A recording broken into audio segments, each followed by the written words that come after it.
Phew. What's up, Pom-Pom? Just got a message from the Xianzhou La Fu. Looks like it'll conflict with our original schedule.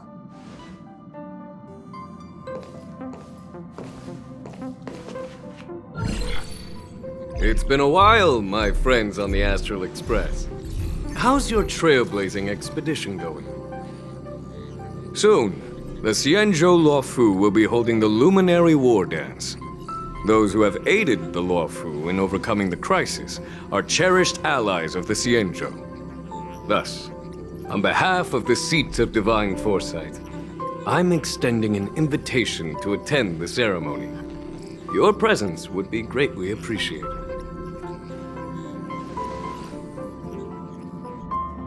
Well, things are getting lively. We've barely recovered from the family's Charmony Festival, and we're already being invited to another special event.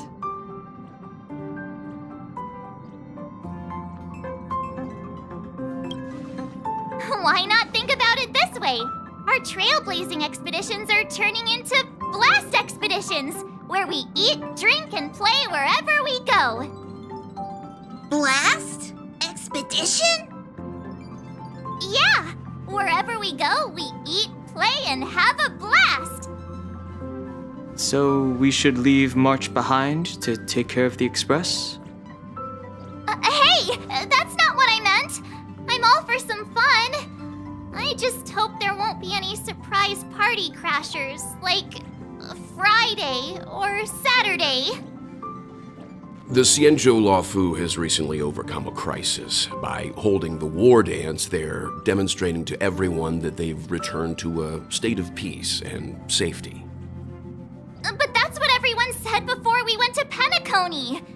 You'll be totally safe under the family's protection. No need to worry. The war dance is not like the Charmony Festival with all its hidden secrets. It's just a festival to honor the Rainbow Arbiter and the Cloud Knights, who fought against the abominations of abundance and protected the Xianzhou ships. Aside from star skiff performances, it's mostly martial contests. Nothing too different from the Taiki and Roboball contest we've seen before. What do you think, Himiko? Since we've accepted Miss Black Swan's proposal, we should probably head to Amphorius for refueling. There's certainly no rush. This trailblazing expedition is quite unique, and the Express needs to be fully stocked and prepared before moving on to the next stop.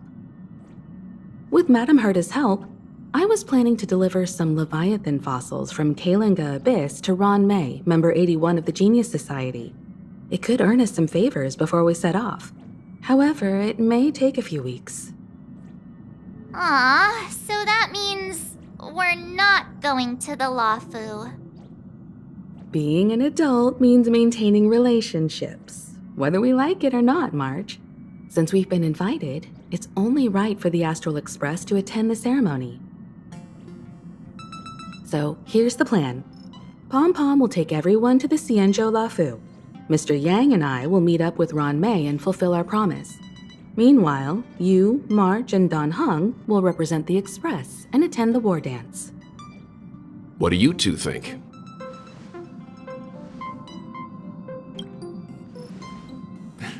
I don't hear any objections. Now that everyone's on board with the plan, it's time to warp to the Xianzhou La Fu.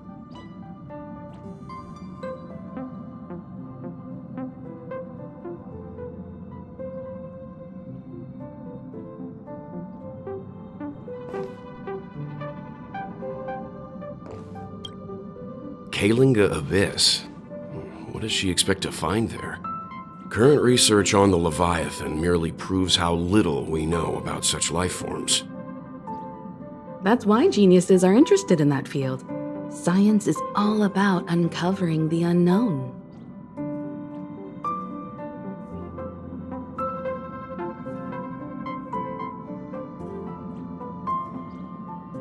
Don't miss us too much. If I stumble upon some cool Leviathan fossils, I'll bring a few back as souvenirs for you.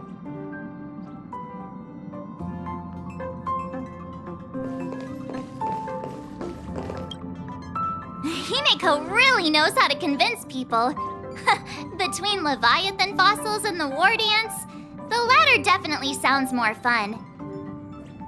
By the way, Danhung, this time you'll be taking a stroll with us on the Lafu, right? Just let you two wander around aimlessly on the Luofu by yourselves? I don't think so. Plus, Mr. Yang is right. The Ambrosial Arbor crisis just ended, and both the long life and short life species are still feeling uneasy. And that's why Jing Yuan wants to organize the war dance, to show that the Xianzhou Luofu is stable and safe. And since he has extended an invitation, it's only right that I visit my old friend.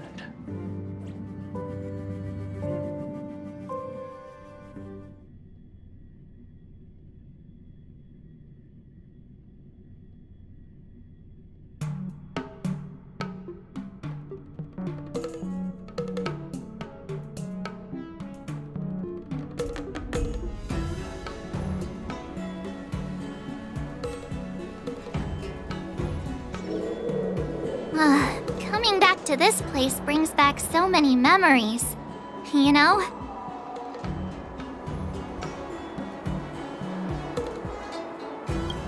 Hey, I'm not actually gonna recite a poem. I was just thinking about all the twists and turns we went through when we first arrived on the Xianzhou. This time, we're not being forced or enticed or chasing after wanted criminals.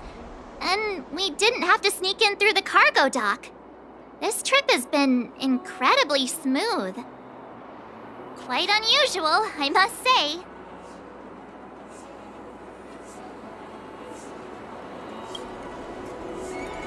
I agree.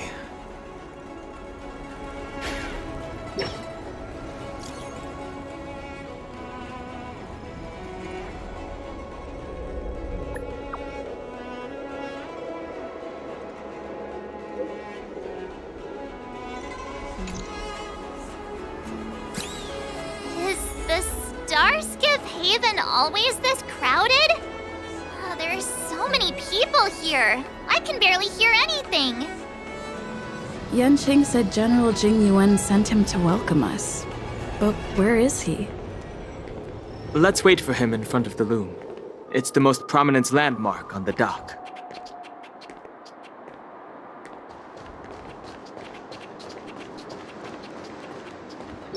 Hey, you guys! Hold on a moment.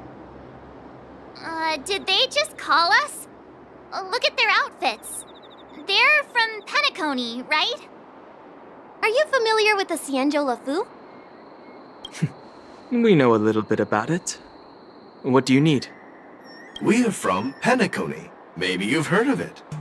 We came to this ship to gather interesting materials for making dream bubbles. Oh, we just left there. Oh, talk about coincidence.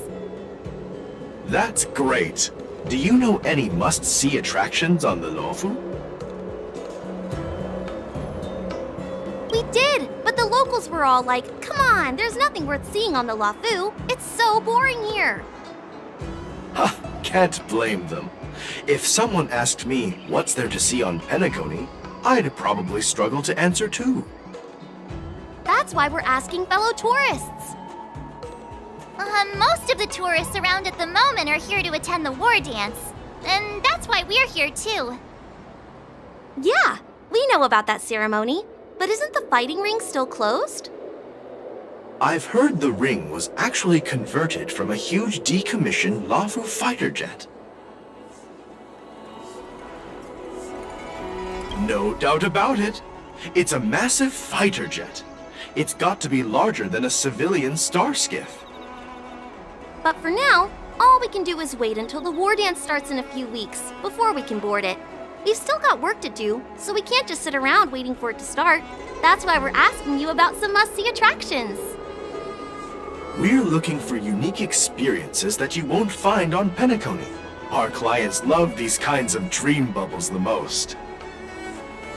You're the expert here. Give them some suggestions.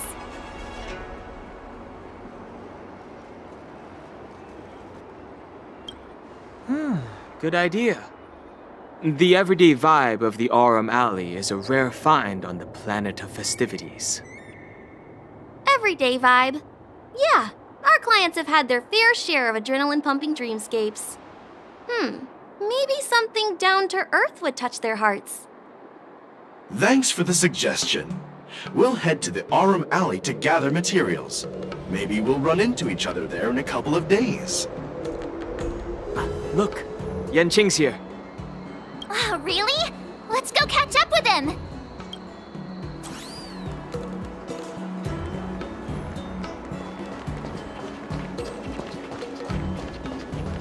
There you are! Everyone, this way!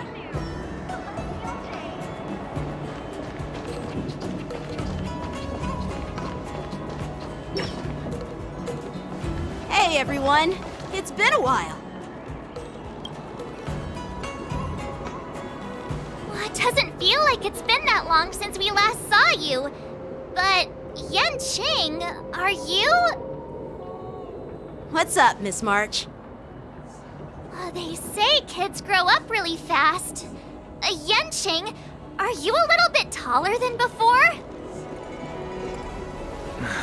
We've only been away for a few months.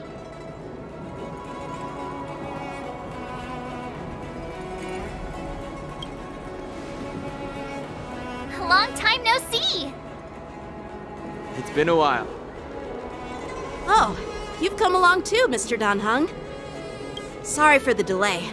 With the upcoming war dance and the Starskiff Haven being so busy, things are a little hectic. Seriously, I've never seen the Luofu so lively before. I was a bit worried that holding the war dance right after the Ambrosial Arbor crisis might be too soon. But seeing the bustling Starskiff Haven, I understand why General Jing Yuan chose this timing. Yep. There's people from other delves and travelers like you three who have come from afar. With the war dance coming up, there's a huge number of visitors pouring into the Starskiff Haven. The Cloud Knights are working hard to keep the security tight. The General said this ceremony would help the Xianzhou Luofu recover from the crisis. It's a way to showcase our martial spirit, reassure people, boost morale, and attract visitors from other planets to promote trade and peace.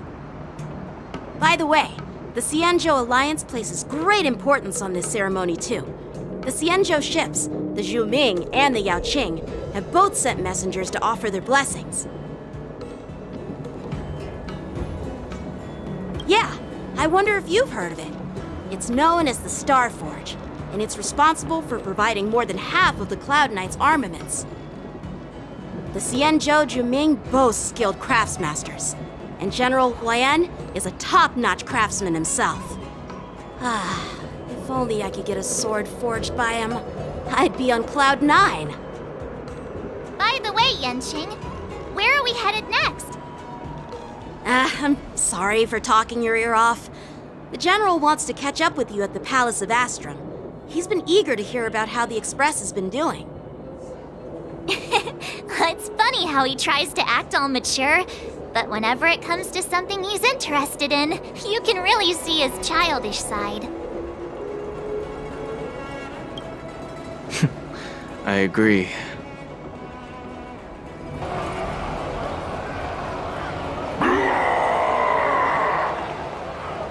All units, assemble quickly! Get ready to protect the crowd! I just mentioned security, and now all of a sudden something's gone wrong.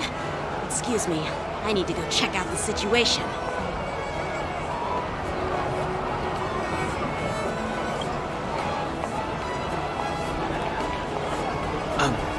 We'll go with you.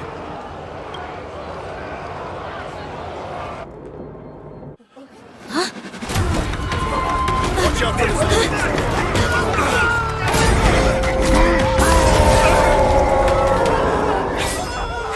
civilians. I'll deal with him.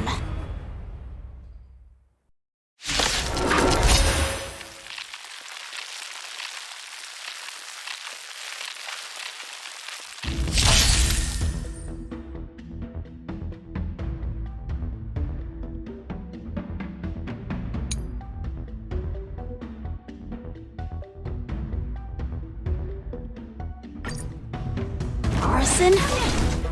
Why are there Borison here? This ends now. Converge and awaken! Go Navi! Right! Investing in victory means playing the long game! Hide.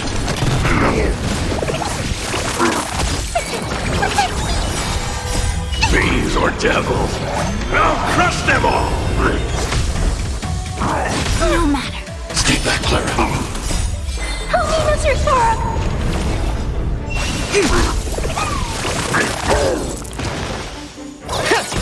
Annihilate.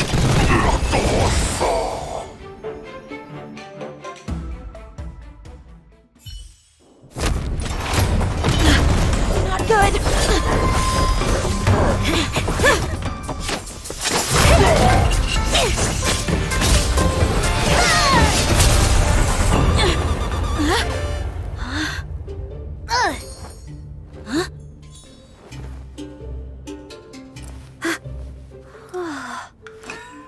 Thanks for the help.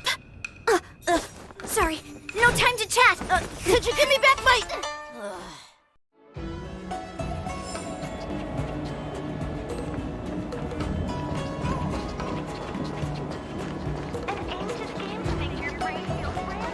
Wait, my sword! Let's just get down to business first. I'm sorry, but I'm afraid we'll have to put our plans on hold for now. I need to find out what's going on.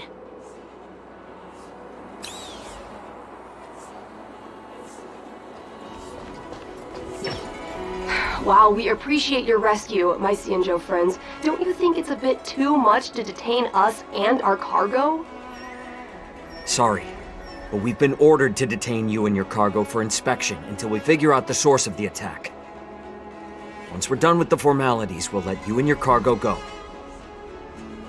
But this shipment isn't even meant for the Luofu, and it's IPC's patented technology. Who do you think you are to conduct an inspection? According to the protocol, all cargo arriving on the Luofu must go through inspection. Oh, but we didn't officially enter your dock at all. We just sought refuge in your dock because we were attacked by the Borisons. Looks like this argument could go on forever. Let's not get involved in a heated dispute that won't lead to a resolution.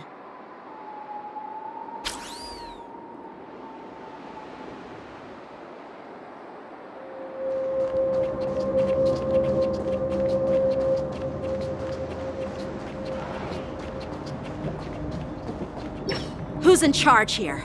I need some answers. It's my fault. We let our guard down for a moment. I take full responsibility. With the war dance approaching, safety should be a top priority. Now, tell me, how did Borison prisoners end up in Starskiff Haven? According to the protocol, Borison prisoners should be held on a Starskiff and taken directly to the shackling prison under strict supervision without ever touching the ground. Who allowed a prisoner transport ship to dock at the passenger terminal? Please don't blame this captain. This incident involves the Zhu Ming's diplomatic vessel. Who are you? I'm Liu Jun, an officer of the Patrol Defense Squad. Thank you for your help, Lieutenant Yanqing. The situation unfolded rapidly and it shouldn't be held against the captain. Here's what happened. An IPC transport ship was attacked by the Borison just before arriving, and the Zhu Ming's diplomatic vessel came to the rescue. They fought off the Borison pirates and imprisoned them on their ship. So, an IPC ship was attacked by the Borison near the Luofu, and the Zhu Ming envoys saved them? This sounds complicated. Honestly, it gives me a headache too. Juming diplomatic ship, adhering to standard procedure, docked at the passenger terminal to hand these criminals over to the Luofu. You know, with all the outsiders flooding onto the Luofu, the Starskiff lanes are under immense pressure. The Borison desperados decided to put up a fight before the prisoner transport Starskiff could get there. And that's what you just witnessed. We'll make sure these prisoners are sent to the shackling prison as soon as possible. I see. It's an unusual situation indeed. I'll report it to the security department of the Realm Keeping Commission and ask for their cooperation in handling the aftermath. Maybe I should gather more details from others so that the Seat of Divine Foresight can have a better understanding of the situation.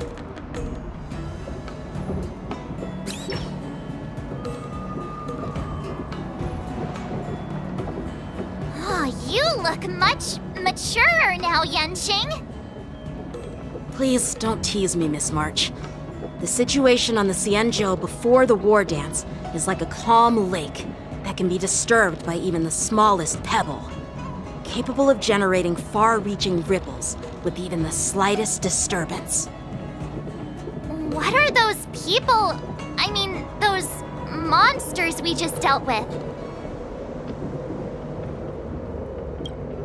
Yeah, those werewolf monsters are known as Borison. They are abominations of abundance, and we've been fighting them for a very long time. The Borison have been a powerful force for a long time, plundering and enslaving many worlds. The threat they pose is just as terrible as the Swarm disaster, and the Alliance even had a fierce war with them 3 decades ago. Their presence has faded over the years, but who would have thought? According to that officer, they attacked an IPC ship near the Xianzhou Luofu. Such a brazen attack seems quite unusual to me. Yeah, that's what I find strange too. It seems like the IPC and the Borison have some serious grudges. Well, enough with the chit-chat. The General wants me to take you to the Palace of Astrum. I'd love to chit-chat a little longer, but there are some things that can't be left unchecked. Is it a serious matter? Maybe you'll need our help in hunting down the Borison? Thank you, but it's no big deal. By the way, that young lady who just appeared, she took my sword. I'm thinking of filing a lost property report at the Realm Keeping Commission to see if I can get it back. I doubt she did it on purpose.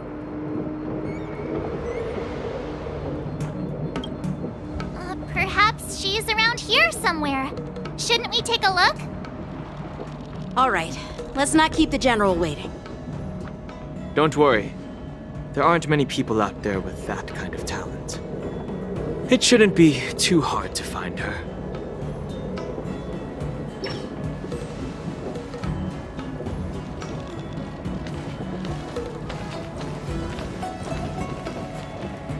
There sure are a lot of troublemakers around.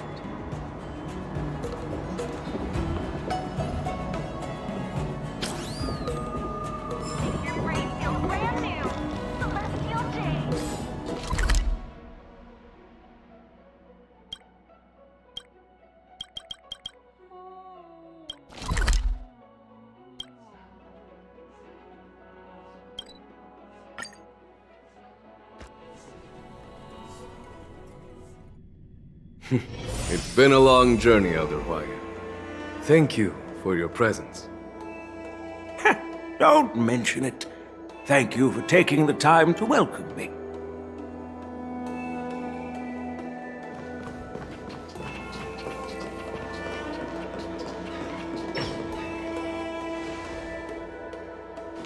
General, I brought our guests from the Express. Oh, I'm sorry for my bad timing. I didn't know you were meeting a guest, General. Don't worry, you're just in time. It's been a while, my friends from the Astral Express.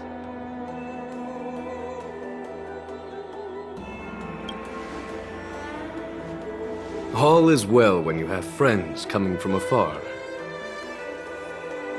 allow me to introduce you to General Huayan. He's the Arbiter General of the Xianzhou Zhuming, known as the Flaming Heart. No need to be so formal. I'm just a tourist here, no different from other tourists who've come to attend the ceremony.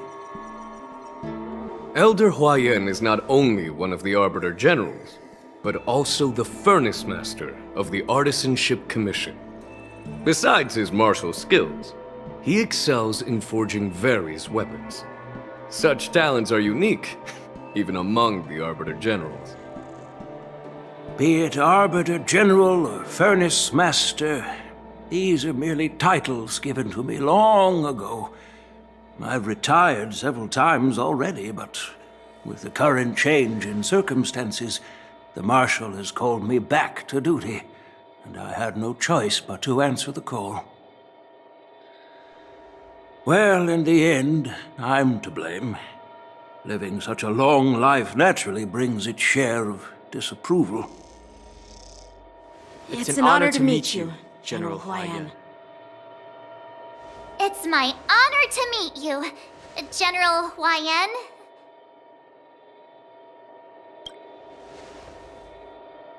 No need to be all formal.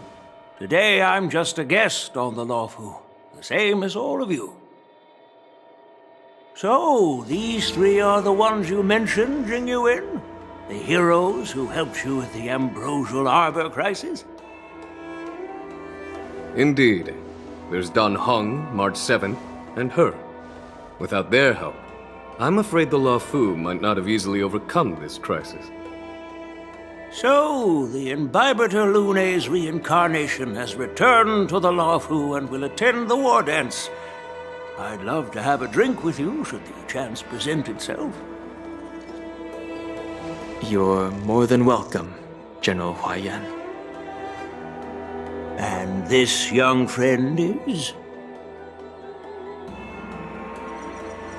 Yanqing, my apprentice. He remains by my side as my retainer due to his youth, which I hope will season him with experience. He will stand for the Luofu's Cloud Knights in the upcoming war dance, ready to take on all kinds of challenges. Great, great! It's a real treat to see so many talented young people around here today. Oh, I almost forgot. This is my apprentice, Yu Li. It's you! Oh, it's you. Hello. Oh, you two already know each other? Guess we don't need any introductions then. What a coincidence! I was afraid I'd have trouble finding this girl. Oh? Now you've piqued my curiosity. Tell me, how did you two become acquainted? She helped me capture the escaped Borisin prisoners at the Starskiff Haven. Allow me to express my gratitude for you. But when you left, you took my flying sword with you.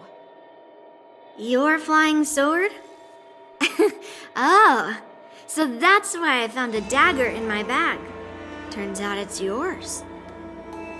Yes, it is. Now that we've met again, I hope... Nope, that won't do. Won't do? You want your sword back, right? Well, you can't just take it back. On the Zhuming, when you lose your sword on the battlefield, you have to reclaim it on the battlefield. As for this little sword, it was supposed to strike that escaped Borisin prisoner. But unfortunately, its owner's agitated state caused it to fly off like a kite with a broken string, and it missed its target.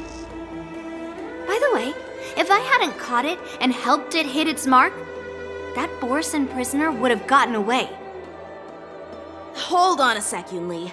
You took my sword without even asking, and now you're refusing to give it back? So much for Luofu's sword masters. What did you just say? If you just stepped up And took your sword back from me fair and square? I would have totally respected you. But nope, you tried to play it down, expecting me to just hand it back to you like it's nothing. In front of everyone. With all due respect, you don't honor your sword, so you don't deserve it. Hasn't anyone told you that taking without asking is stealing? If you want to settle this with swords, fine. Let's have a one-on-one duel right now. Yang Qing. Well, that's more like it. Just be careful, because I'm not as easy to handle as the Borisin.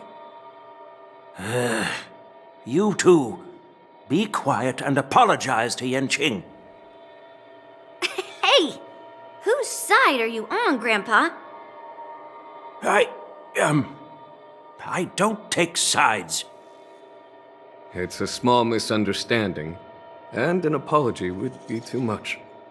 I've heard about the Zhu Ming's incredible swordplay and craftsmanship, most notably the legendary Flame Wheel Octet.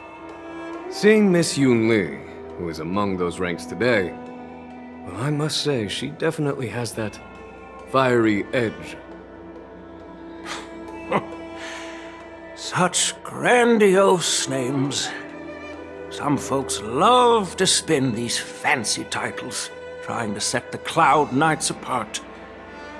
Yun Li is still just a young girl, a bit awkward and hot-tempered. So please forgive her if she's being rude. Well, everyone, Elder Huayan and I have some business to discuss. For now, Yang Qing, why don't you entertain our guests and take Miss Yun Li to the inn? I'll find another chance to talk with you all. I'd like to express my gratitude to the Astral Express for helping the Law Fu during the crisis. That's so kind of you. I mean, you've already thanked us so many times. Please forgive me for coming at an inconvenient time. You needn't apologize, General Huayan. All right, Yun Li. Take this opportunity to clear things up with Yanqing. Yeah. It's better to make friends than enemies. But I won't be heading to the inn just yet. I want to visit Lingsha. She just arrived in the Luofu and could use some help settling in. Yang Qing, once you've helped our guests get settled, go to the Artisanship Commission for me. I've heard about the attack and the detainment of the IPC ship. Qingzu sent word that the IPC members are protesting and wish to have their cargo back. See if you can calm them down. Don't get aggressive. Just make it clear that the Xianzhou Law Fu has no intention of violating their rights. I'm on it.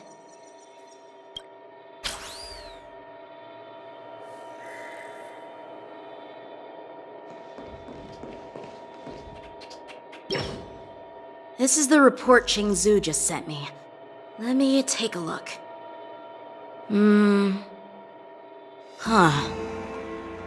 Looks like the General has given me a tough challenge. He wants me to try and help put the IPC's mind at ease. Well, it's not exactly a test. As Cloud Knight officers, we not only learn the art of war and martial arts, but also occasionally have to handle diplomatic disputes. It's just, talking things out isn't as straightforward as duking it out with weapons on the battlefield. This is especially true when you're up against the IPC, with their non-stop corporate babble. Well, let's not worry about that for now.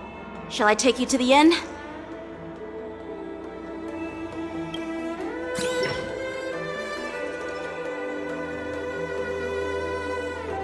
It is the Law Fu's honor to have you in attendance at the war dance. Yet, the fact that a simple martial arts ceremony has attracted esteemed generals from the Zhu Ming and the Yao Qing implies intentions beyond mere spectating. Might there be any specific instructions from the Marshal? You're overthinking it, Jingyuan. As I said, I'm here to broaden my granddaughter's horizons. I have no ulterior motives. However, I have no clue what the Yaoqing Arbiter General has in mind. Do you remember when you accepted this position? I told you that an Arbiter General's battlefield goes beyond the physical one. You'll need to lead and manage everything on the Xianzhou. The title of Arbiter General holds a weight far greater than its literal meaning. So many years have passed, and you've done well. However, longevity for the Xianzhou people can be a curse. Living too long means that every mistake you made will lurk in the shadows. And one day, they'll eventually catch up to you. The Marshal knows everything that has happened on the Luofu. As for the Merlin's Claw of the Yaoqing, she has come specifically for you. Speaking of which, why hasn't she arrived yet? They say the Merlin's Claw strikes like lightning. Being late isn't her style. That's not true, General Huayan. She's been here a while, but I'm sure you've heard of her unbridled nature. As soon as she disembarked from the star skiff, she mentioned having something to attend to and simply disappeared. You must be the messengers from the Xianzhou Yaoqing, I assume. We are Jiaoqiu and Moza, retainers of the Merlin's Claw. It's an honor to meet you in person, Arbiter Generals. Now this is interesting. A guest who doesn't come to visit but sends a message instead. What does she mean? Tell me, what could be more important to her than coming here? Master heard about a spectacular view in Scale Gorge Waterscape. I believe she went there to enjoy it. A spectacular view? Ha! Did you hear that, Jingyuan? This person is being sarcastic. Please do not misunderstand me, General Huayan. I was simply stating the truth. Master thought it would be inappropriate to keep you waiting, so she sent us here. Once she's finished with admiring the scenery, she'll personally come and apologize to the both of you.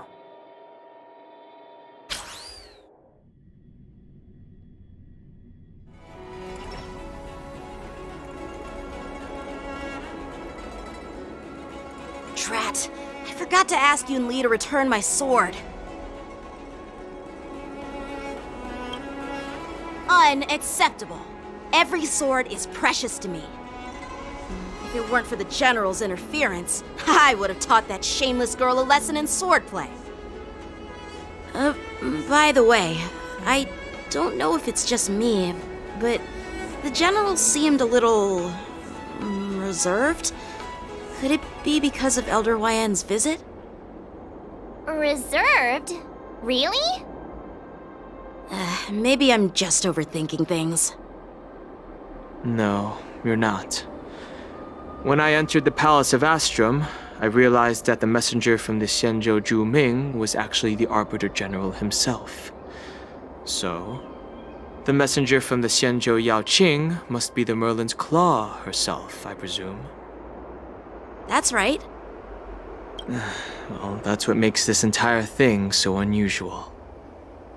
What's so unusual about it?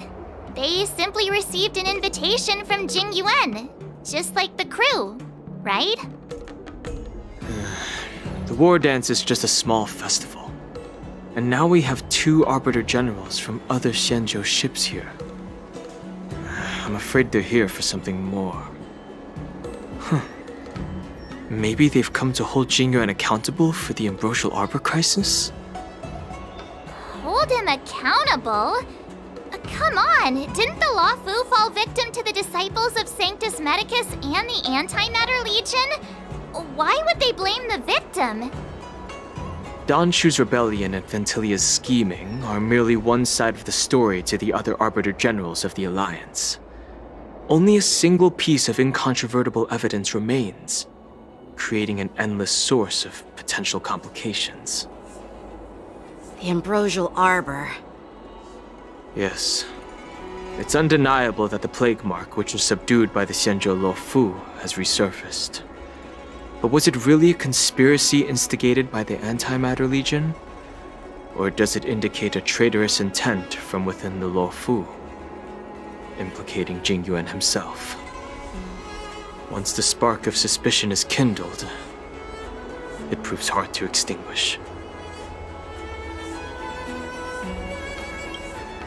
The General must have had that in mind when he invited us to attend the war dance. What was I thinking? Seriously, here I was looking forward to a carefree and enjoyable trip. But it seems wherever we go, drama is just around the corner. Aw, I was so excited. I thought those Arbiter Generals were just here to see the ceremony. By the way, I heard that an alchemist from the Juming diplomatic ship has arrived, and rumors say that she's to be the new Cauldron Master of the Alchemy Commission on the Luofu. An alchemist from the Juming serving as the Cauldron Master on the Luofu? While it's not unheard of, the timing itself... Thanks to your words, Mr. Danheng. Now I finally see the underlying tensions. The General is under tremendous pressure right now, but I was completely oblivious to his troubles. How naive of me. Come on, don't think like that. Leave the adult matters to the adults. Even if you wanted to do something for the General, it's not like you can do anything. Did I say something wrong? Again? Miss March is right. I don't have the skills to share the General's burdens at the moment. Still, I'll do my best to follow his instructions. Let's go. Once I've taken you to your accommodations, I need to go to the Artisanship Commission to handle the IPC's protest. He looks like he has a lot on his mind. We can't just let him go alone. Why don't we accompany you to the Artisanship Commission? This is too much trouble. While I appreciate your kindness, dealing with the IPC's workers could be tricky. I'm afraid this will cause trouble for the Express. No worries. We're pretty experienced in dealing with the IPC. You've heard of the 10 Stone Hearts? We've dealt with quite a few of them, right?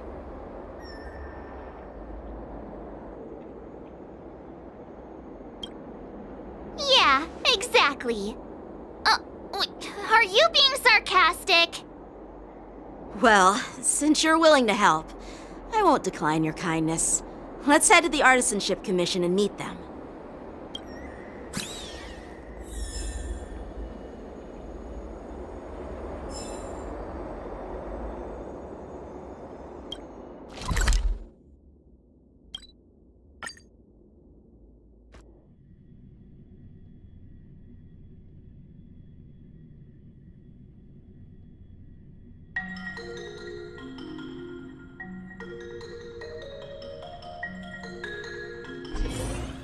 Can I really reason with you Xianzhou people? I think I get it now. In your words, this is called looting a burning house, right? But I am trying to reason with you here.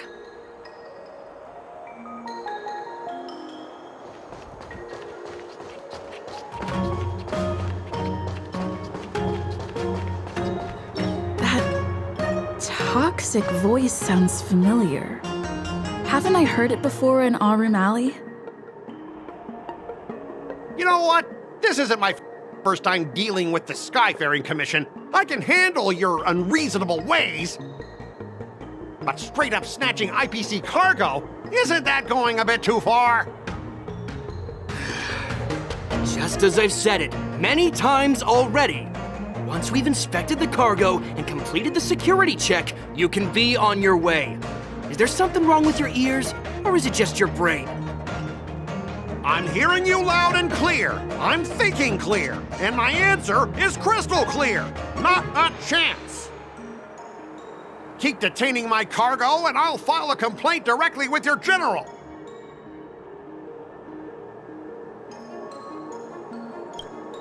You jerk! Who are you calling a dog? Wait, why are you here? Staying on the Xianzhou, are you? What terrible luck! Wherever you go, disasters aren't far behind. Aren't you the guest from the Astral Express? What brings you and Yanqing to the Artisanship Commission? Trouble caused by the IPC? I'd say it's caused by the Skyfaring Commission. Looks like you've met this IPC worker before. I'm not sure if that's a good or a bad thing. I was sent here to deal with the IPC protest, Miss Shikui. What's going on here? As you know, this IPC transport ship was attacked by the Borisin and rescued by the Juming's diplomatic ship. Then the Cloud Knights were instructed to bring it back to the dock for repairs and inspections. And this is Mr. Scott, the person in charge of this transport ship. So, you're Scott. I've heard her mention you. Weren't you kicked off the Luofu before? Why did you come back? Like I wanted to come back. I thought I'd just dock at the harbor for repairs and leave this forsaken place for good. Little did I know, as soon as the ship entered the harbor, a bunch of Cloud Knights showed up and snatched all our cargo from the hold. What do you mean by snatched? I've told you 1,000,000 times. It's a security check. Then why did you bring the cargo to the Artisanship Commission? You even brought in some shady craftsmen. It's obvious you're trying to steal the IPC's patented technology! Listen here. Firstly, the Skyfaring Commission detected dangerous items that could possibly be weapons in your cargo hold. That's why they called me here, to double-check. Secondly, where the heck did you get the idea that I'm a shady craftsman? Even if there are dangerous items, what do they have to do with you? It's not even being shipped to the Luofu. We'll just fix the ship and be on our way. We won't unload our cargo here. But you'll have to stay in the port for several days before your ship is repaired and you can take off again. How can we just leave unchecked items sitting here? I understand, but we don't need to disassemble the cargo if it's just a security check, right? In most cases, we don't. However, our scans discovered that the cargo doesn't only contain machinery, but also some substance that resembles biological tissue. Biological tissue? Does this crate contain living things? I'm afraid we'll need to wait for the Alchemy Commission for further confirmation. In any case, according to our regulations, we need to unseal one of the crates for further examination. But this IPC specialist has been hindering us on the grounds of patent secrecy. The Alliance's regulations on biological products are very strict. Without further inspection, there is no way for the Skyfaring Commission to release the cargo. Oh, really? Fine! If anyone lays a finger on that shipment, they'll have me to deal with. It doesn't matter if it's mechanical or biological. It's none of your business. I'm filing a complaint against the Skyfaring Commission's ridiculous regulations. This Mr. Scott seems stubborn and difficult to persuade. Honestly, I really don't want to have a vicious confrontation with the IPC.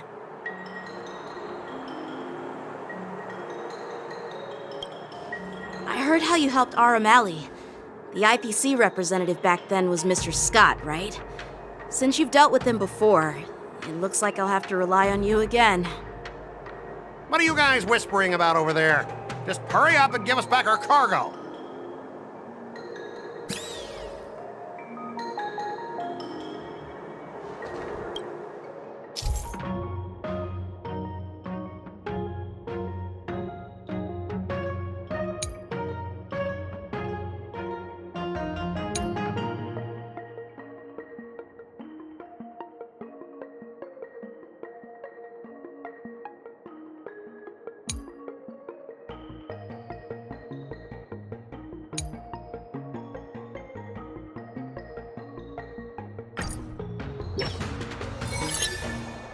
As I recall, this guy won't listen to reason and can only be persuaded with intimidation.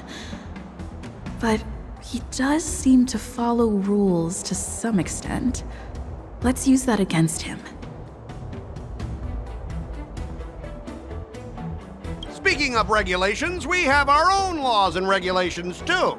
According to Article 4 of the Cienjo Alliance IPC Trade Consensus, the Alliance and IPC shall never infringe on each other's intellectual property rights.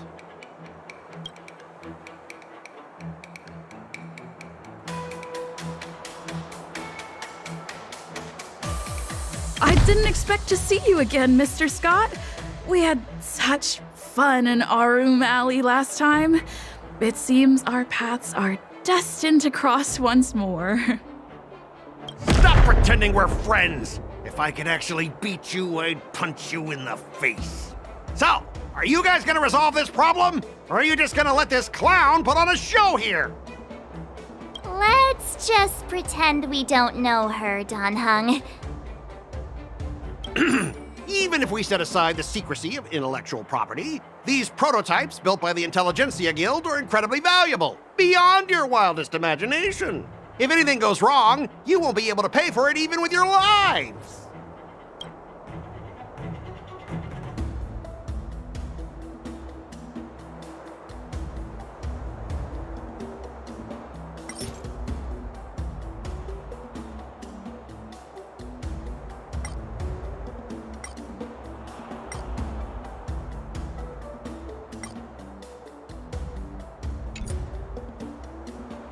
Can you give us an exact amount, Mr. Scott? If there's any damage after the inspection, the Express... the Skyfaring Commission will compensate you. The Skyfaring Commission. Yeah, they will compensate you, provided a detailed report of the damage is submitted. I don't doubt the financial strength of the Skyfaring Commission. However, this is not just about money. Besides, the cargo on this transport vessel belongs to the Intelligentsia Guild. If you want to inspect the cargo, shouldn't you at least call in a member of the Intelligentsia Guild to be present?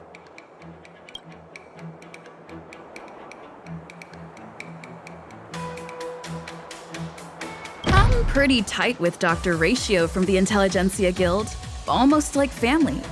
Doesn't that make me practically a member of the Intelligentsia Guild too? What's all this nonsense? Even if you were married to him, you still couldn't represent the Intelligentsia Guild.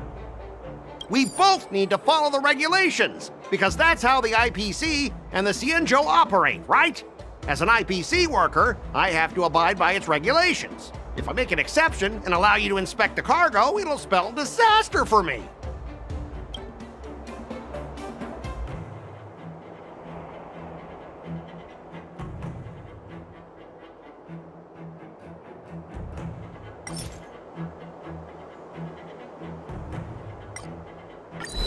All right, we understand your position, but rules are rules, and we can't bend them now.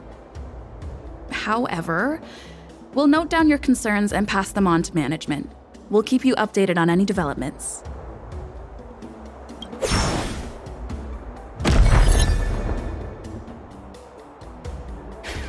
All right, that's enough. I'm not going to repeat myself 100 times. I thought you were reasonable and civilized, but now it seems you Cienjo folks just don't understand the basics of business. We've signed a confidentiality and security agreement with the Intelligentsia Guild, and if we breach it, we'll have to pay a hefty sum. Even if we sold the souls of every employee in the marketing development department on this planet, it still wouldn't be enough to cover the costs. Listen up, kid. I don't mind delaying this transport for a few more days. Once the engines are repaired, our ship will leave immediately, and you won't have any reason to inspect the cargo. If that's the case, I can assure you the Cloud Knights won't let your ship leave. Oh, really? Then you'll receive a ton of complaints from the Intelligentsia Guild and the IPC's Marketing Development Department. You're too young. I don't think you understand the chaos your rash decision will cause. Since you put it that way, Mr. Scott, I'll take it as your agreement to the inspection procedure. Now, Ah, not so fast, you little brat. According to the IPC regulations, I have the right to arm myself and protect the property on my transport ship. I thought you were reasonable and civilized, but now it seems the IPC just wants to play by its own rules. My apologies, Mr. Scott. Stop him, guys! For the Amber Lord! For the Amber Lord!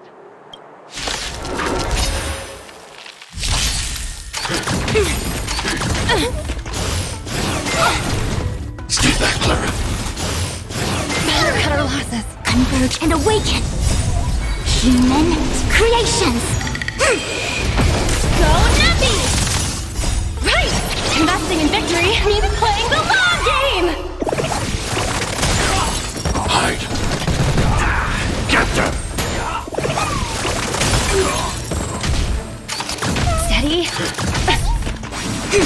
Liquidation! Eliminating. Get up, all of you! Why is the IPC even paying you? You're a bunch of losers! Just be grateful that that little brat showed you mercy. At least your staff aren't seriously injured. How do you IPC cronies have the audacity to fight Cloud Knights? You practically assaulted law enforcement officers. Another one? Who the heck are you? I may be a bit late, but the good news is I'm here now.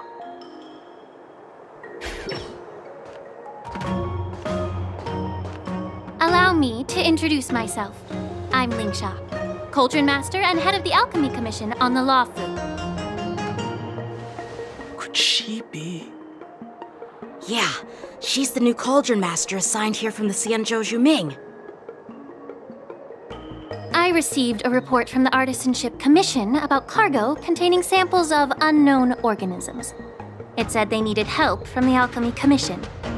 I had nothing better to do, so I came myself. It's fine, Mr. Scott. If you really don't want your cargo to be inspected, it doesn't matter. It doesn't matter? How can you say that? Why are you being so nice all of a sudden? Well, since you're not going to check it, I'll take this crate and be on my way.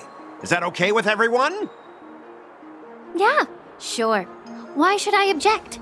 Not only this sample, but all the goods on the transport ship are yours to keep. Like I said, we won't inspect them. Wait a minute!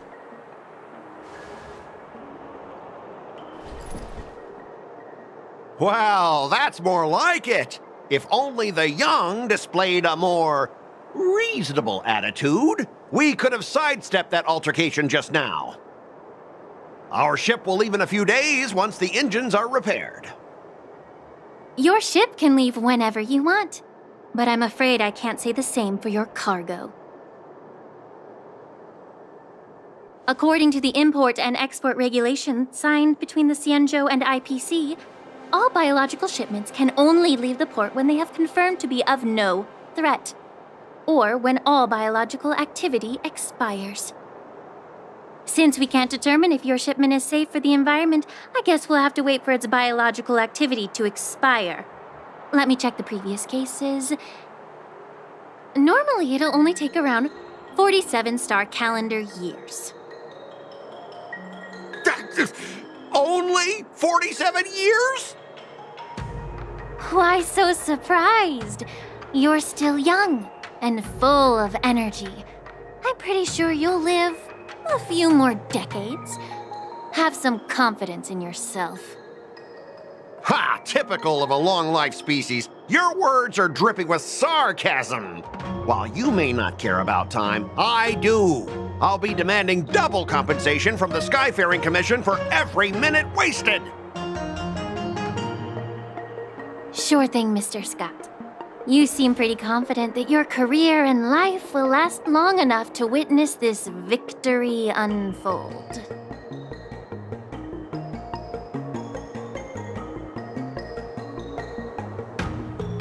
Step aside, guys. Let them do the inspection. But, Mr. Scott... Come on, we're already in enough trouble. Just let them do the security inspection. And if needed, I can always grovel before the Intelligentsia Guild later. I'm just using my head for what it's apparently good for, right?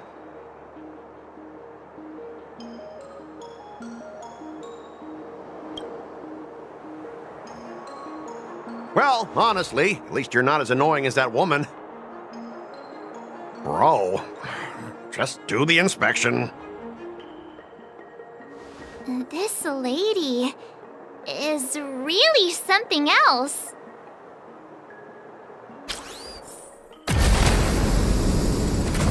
Is this the IPC product?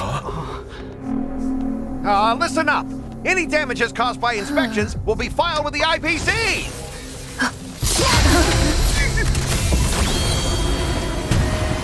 Turn it off.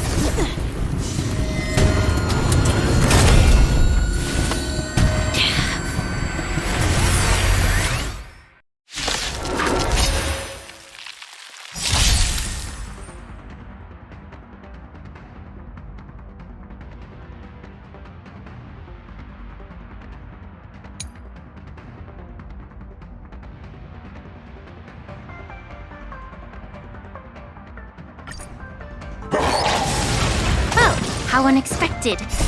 That was a surprise. Mission command. Together as one. Liquidation! Right! Investing in victory means playing the long game! Annihilate.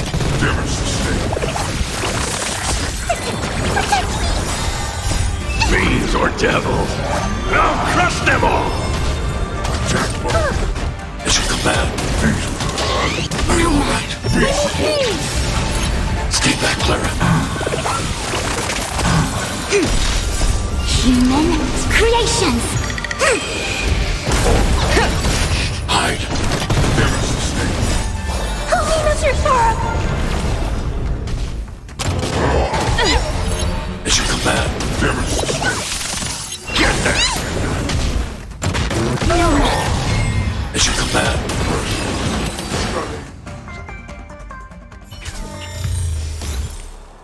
Were you seriously planning to leave this stuff unchecked at the dock for days? That's way too dangerous.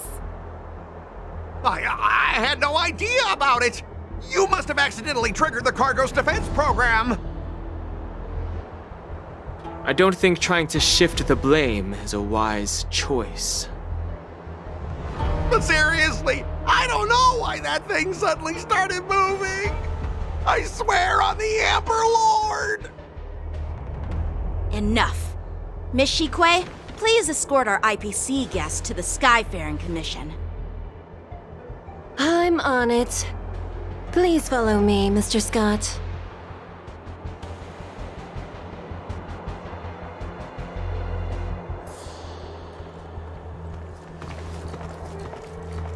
Gentlemen, our preliminary inspection shows that there is indeed hidden biological tissues inside, just like the craftsman feared.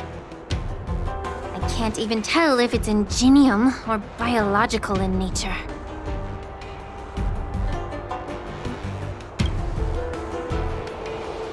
The core of this device is what they call wetware in industry slang. To put it simply, this machine operates with a kind of biological nerve as its control center. I'll take some samples for the alchemist to analyze and figure out where the biological tissue comes from. Why would the Intelligentsia Guild use such unethical technology? Perhaps they're trying to create a new weapon? Whatever the reason is, it's probably why the Borisin attacked the ship. No wonder the IPC were trying to obstruct our inspection. I'll contact the Ten Lords Commission and ask the judges to come and give their final verdict on this. According to our rules, all prisoners and weapons involving dangerous creatures must be taken to the shackling prison for further sentencing. After all, it's the safest place on the Luofu. As for you, Mr. Craftsman, please go with the Cloud Knights and explain the situation to the judge.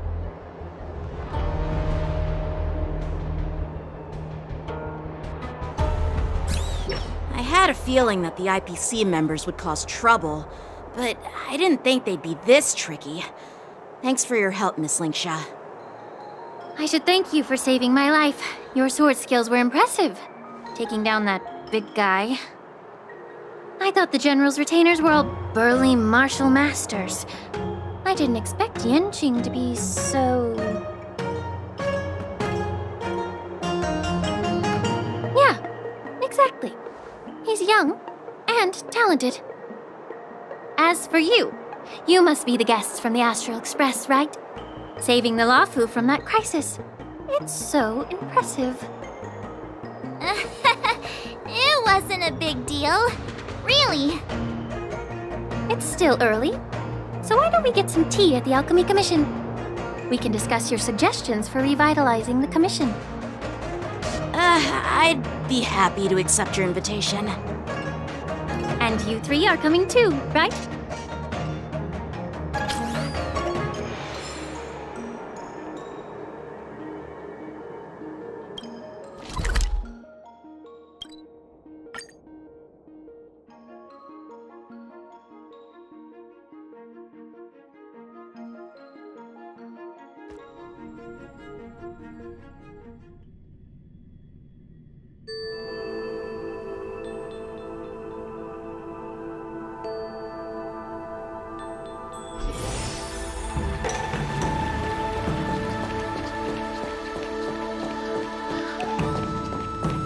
I'm here to pay my respects to The news is spreading pretty fast. All these years, and the view of the Alchemy Commission hasn't changed a bit.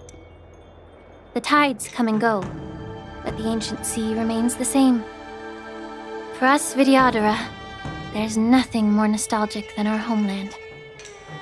You're a Luofu native, Miss Linksha? Yes, I grew up here, listening to the sound of waves while researching prescriptions with my mentors and peers at the Alchemy Commission. It's kind of sad, isn't it?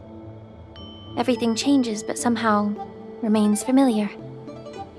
Just like you, Dan Heng, I traveled far from home, and now I've returned. Seeing the familiar scenery brings back a hint of nostalgia. The view here would be even better without the ambrosial arbor. Oh, really? I think that towering tree looks pretty impressive. Even if it's impressive, it's a plague mark. The Xianzhou have been fighting abominations for thousands of years. And now that the ambrosial arbor has been reborn, it's only natural for everyone to feel uneasy. Well, once a seed is planted, no matter how long it takes, it'll eventually sprout and bear fruit. In my humble opinion, the rebirth of the ambrosial arbor and the resurgence of the disciples of Sanctus Medicus were inevitable. The seed was already planted when the ancestors of the Xianzhou sought immortality.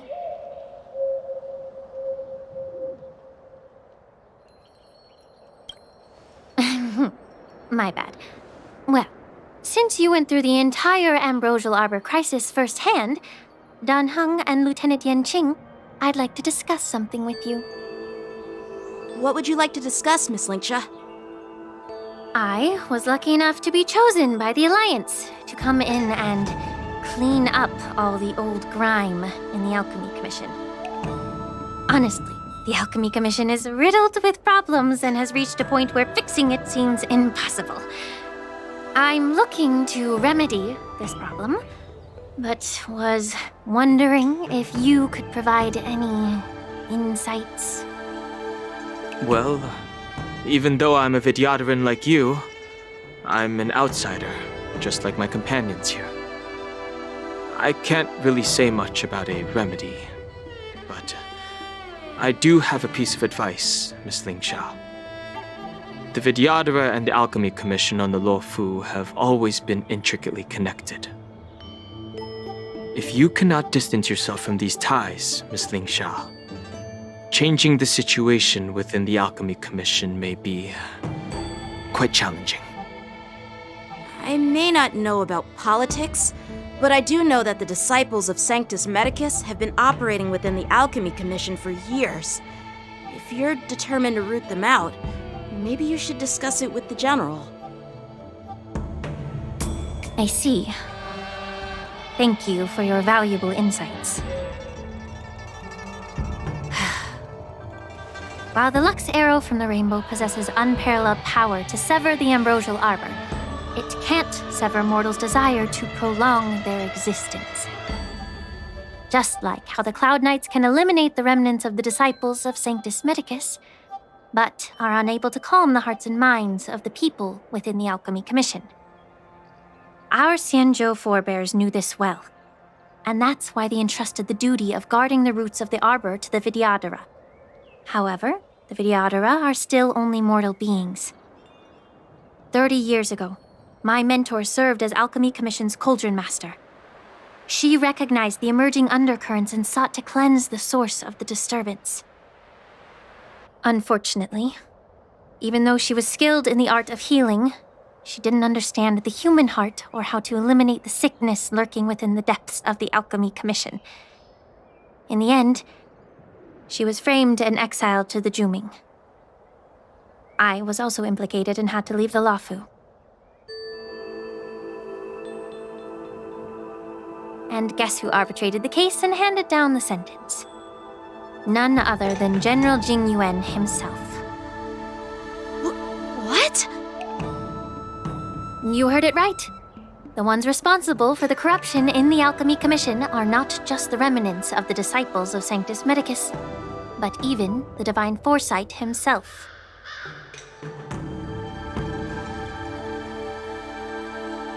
Alas, why is your face turning pale, Yanqing? Don't worry about it. I understand that when someone holds a position of power, they may sometimes have to make tough decisions. I won't hold any personal grudges against him. Besides, at our age, holding personal grudges is a luxury we can't afford. Lingsha, you're back! I've been waiting ages for you.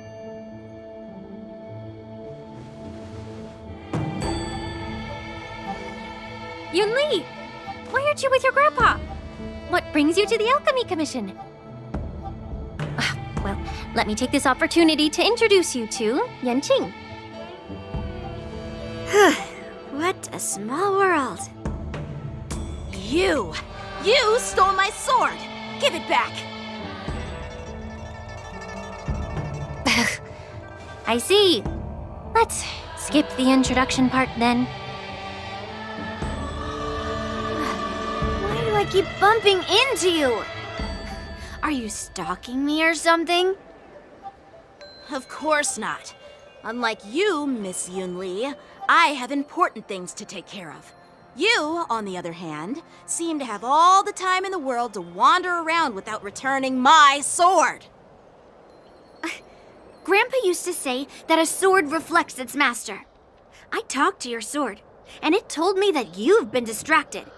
You hesitate when you should strike, and you struggle to stay calm when your sword is unsheathed. Now that I see you again, I realize your sword was right. It wasn't me who took your sword. It was you who lost focus. Do you really expect me to believe that nonsense? I've been taking it easy on you because you're a guest from the Juming, but you're not taking the hint. Don't people from the Juming know you're supposed to return what you've borrowed? Just look at this flying sword. Even if I gave it back to you now, it'd just be taken away again in a few hours. You know the Cloud Knight saying, a Cloud Knight must never let slip their weapon. Yes? Well, sure, I can give it back to you now, but on the battlefield, that's a whole different story. Poor flying sword. Fine! You don't have to give it back, because I'll take it back myself!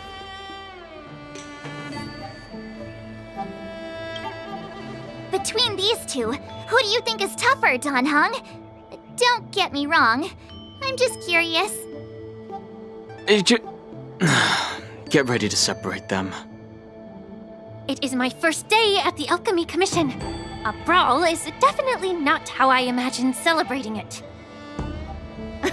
Well, Since you don't approve, I won't draw my sword here. I didn't mean it in that way. Since you've already drawn your swords, you'd be disappointed if you didn't get to test one another, right?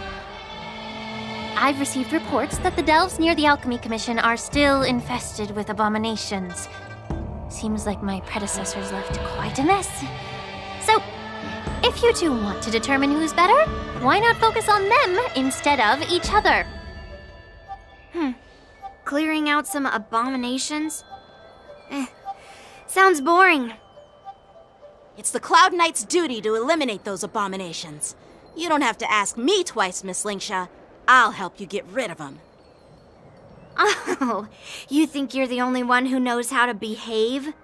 If Lingsha needs anything, I'll gladly draw my sword and help her out. It's so heartwarming to see both of you being so sweet and caring. So then, shall we get going?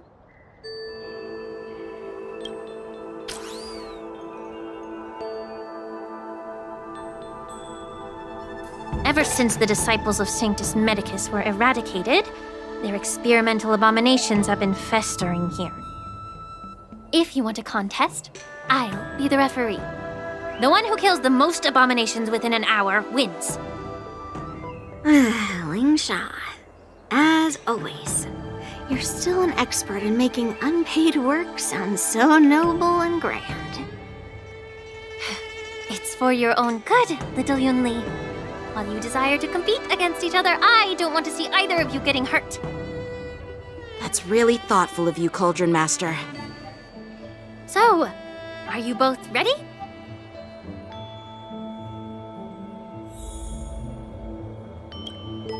Ugh. Looks like my predecessors left quite a mess. Let me say it again. The one who kills the most abominations within an hour wins. Be careful when you draw your swords, and make sure you don't hurt each other. Can we start now, Lingsha?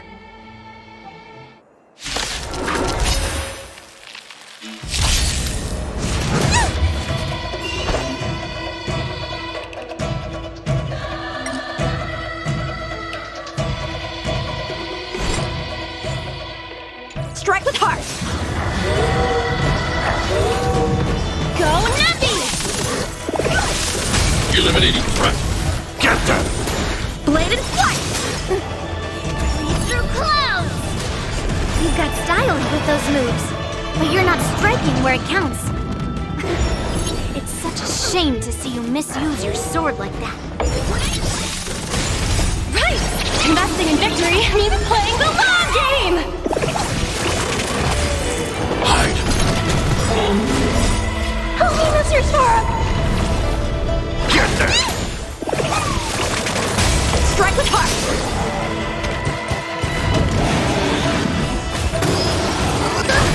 Mission command. Mission command. Stay back, Clara. Swords descend! Fiends or devils. I'll crush them all! Blade and flight!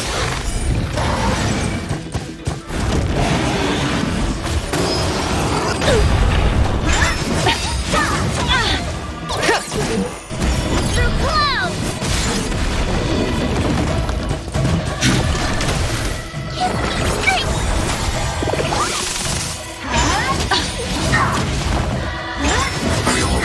I'm okay!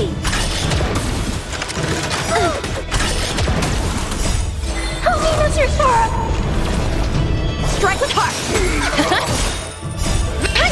Investing in victory means playing the long game! Eliminating threat.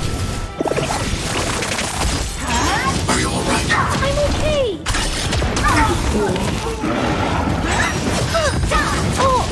Mission command.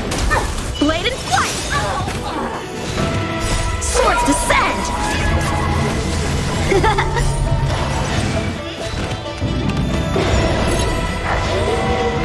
Get them! Stand to earth!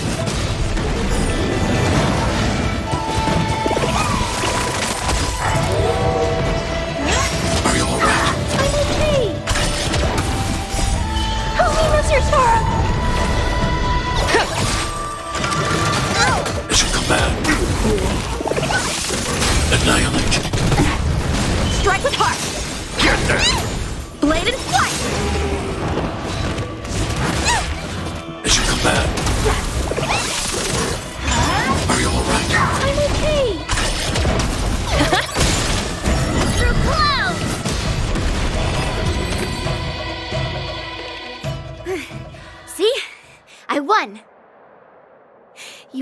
technique was all over the place, and you relied too much on speed.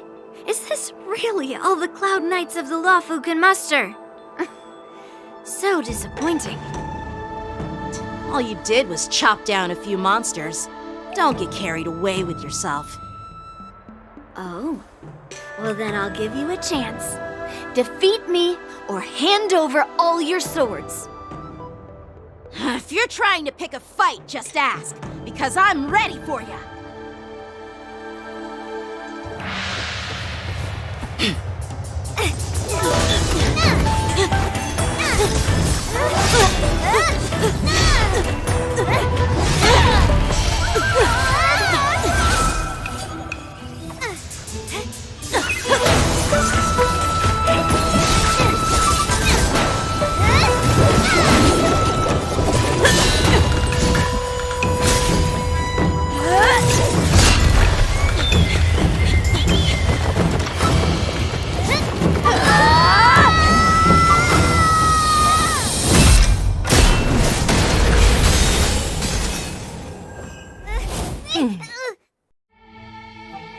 Well fought, my young friends.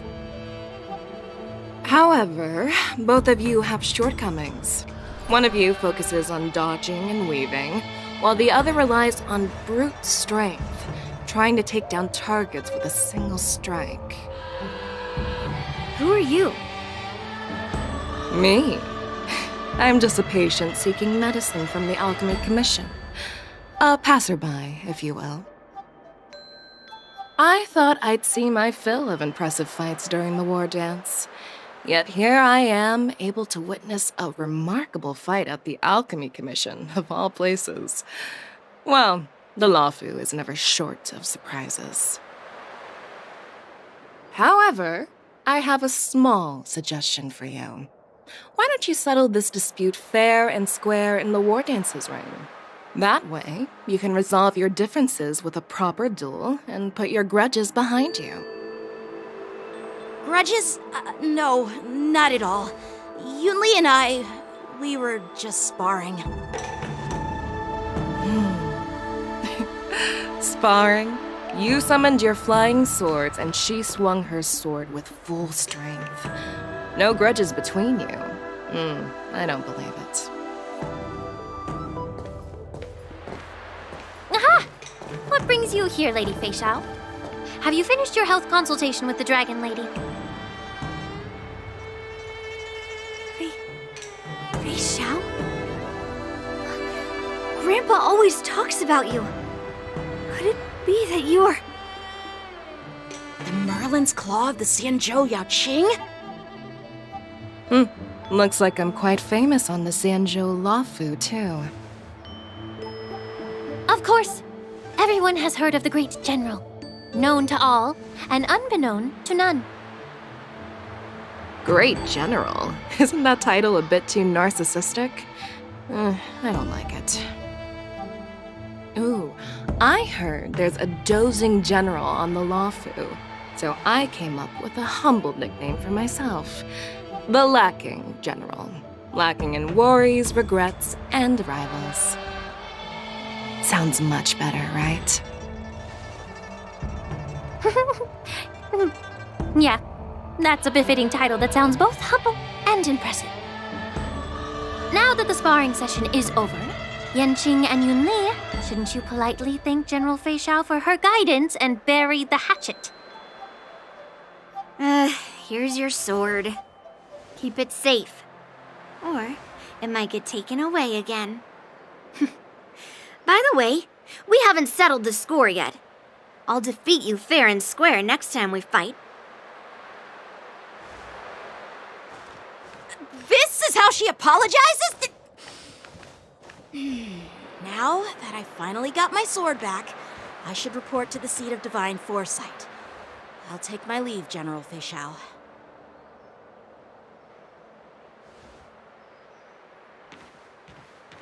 Oh, by the way, Miss Linksha, if you've got some free time, I'd like to invite you to the seat of divine foresight for a chat with General Jingyuan. I think there's more to those personal grudges you mentioned earlier.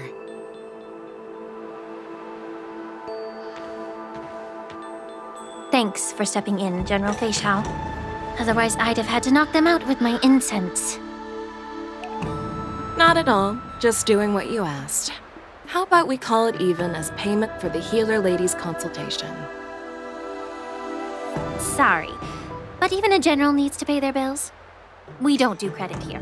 And let's not forget, you'd have been waiting decades for a chance to see the Dragon Lady if it weren't for me. Well, you can always send the bill to the Seat of Divine Foresight and say it's for mentoring those kids. After all, it was quite the effort splitting them up. I nearly had to get tough. Now, if you'll excuse me, I need to find a spot and get some fresh air.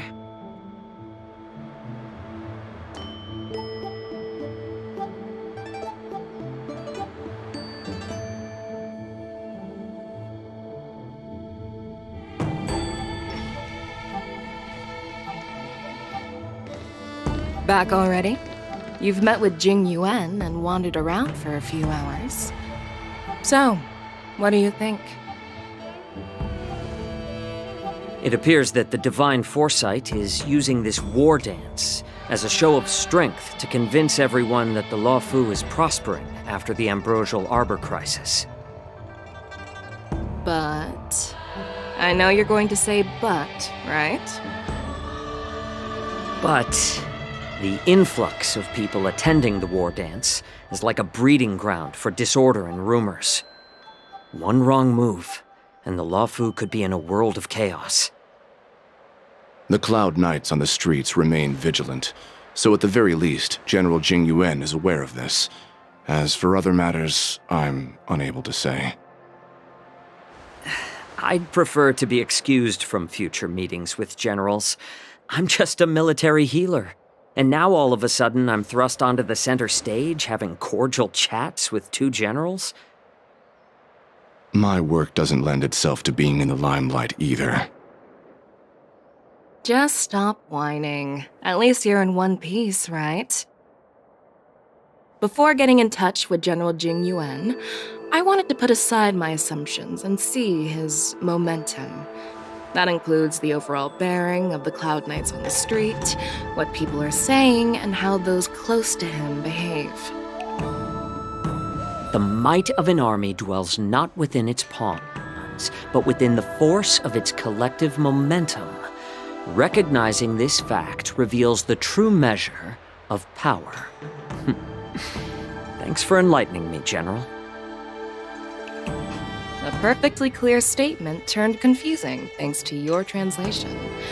You've made me lose where I was now. Anyway, this is how I operate in battle, so you might as well get used to it. Are you treating General Jing Yuan as your enemy? The longest-serving general of the Xianzhou Luofu. Do you think he'd have only a few enemies? By the way, General, you met the healer lady, yes? Could you show me the medicine she prescribed you? Well, the healer lady couldn't do anything about my condition. She just told me to enjoy some tasty food. So not even the famed healer lady could help? Don't worry. I'll fulfill my promise and find a way to cure you. Actually, I've found some leads. Well, life and death, Jiao Chou. It's all predetermined. Upon starting my military career, I made a pledge that the rest of my life would be dedicated to being the Xianzhou spearhead, hunting down the abominations of abundance till the end of my days. As long as I can fulfill that deep-seated desire, I don't care how long I live. You asked if I view General Jing Yuan as my enemy. No. My real enemy has always been myself.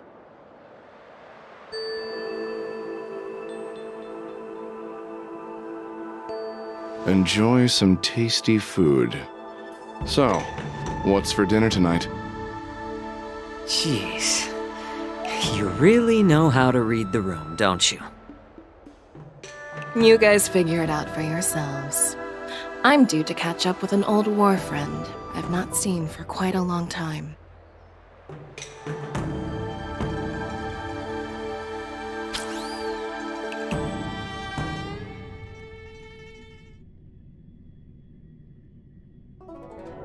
Hey! Was that the Yaoqing general who just dropped in out of nowhere? Oh, she's so awesome!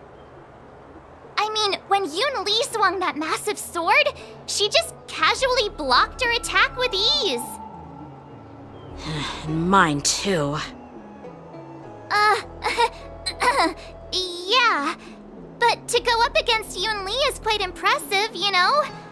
That aura of heroism and grace, it almost makes me want to learn Xianzhou swordplay. You think so too, right?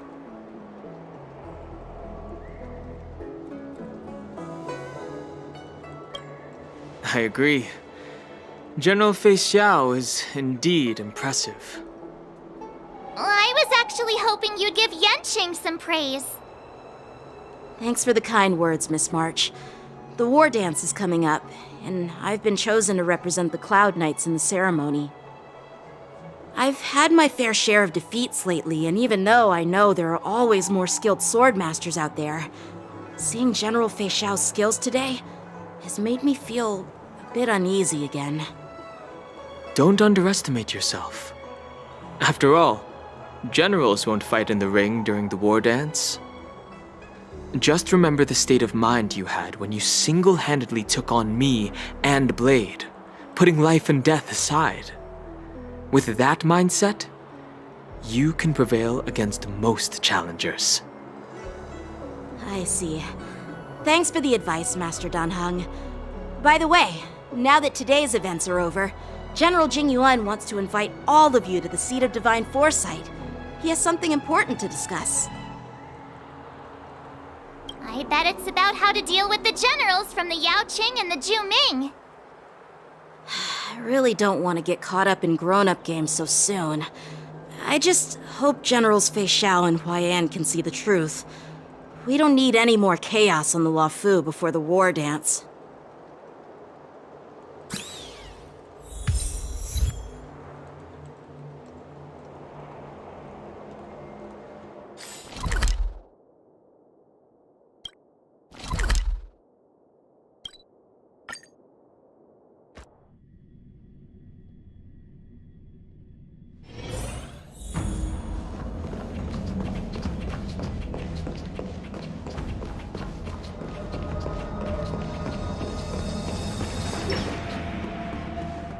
Earlier at the Palace of Astral, I introduced these guests from the Astral Express to you, Elder Huaiyan.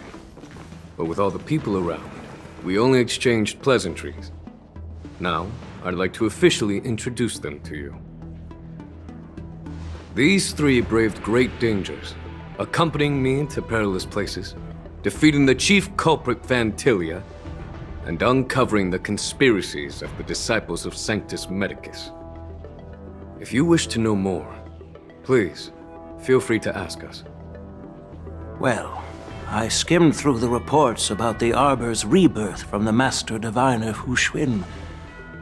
She's been summoned to the Yuchui for questioning. There are a lot of doubts within the Alliance about this whole situation. But despite all that, I believe in you.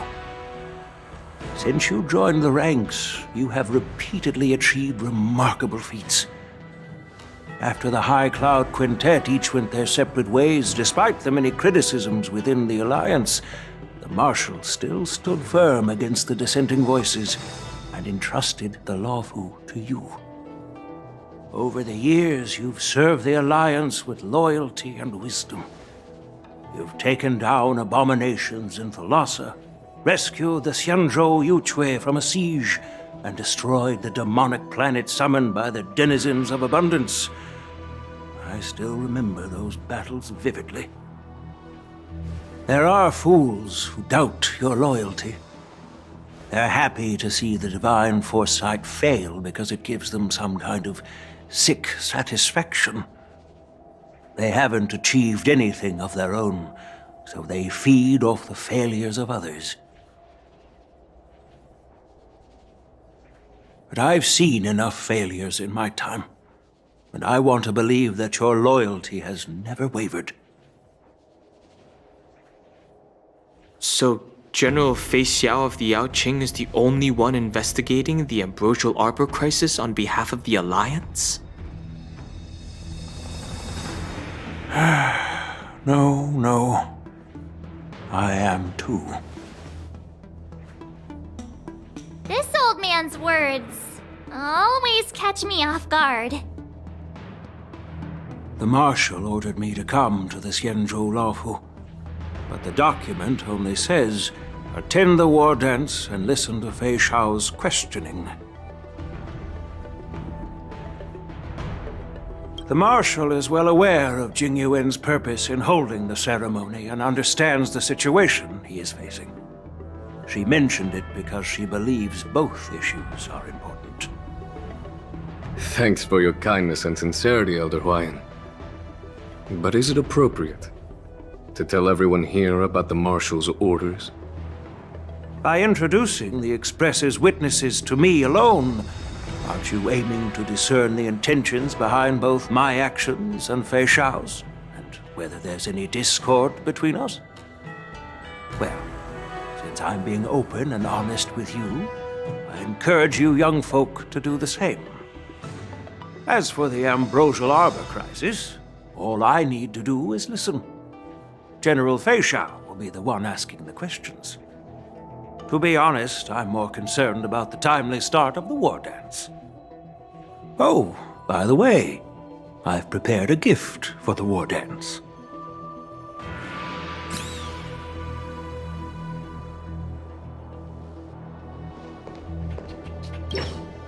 Yes, it's this case right here.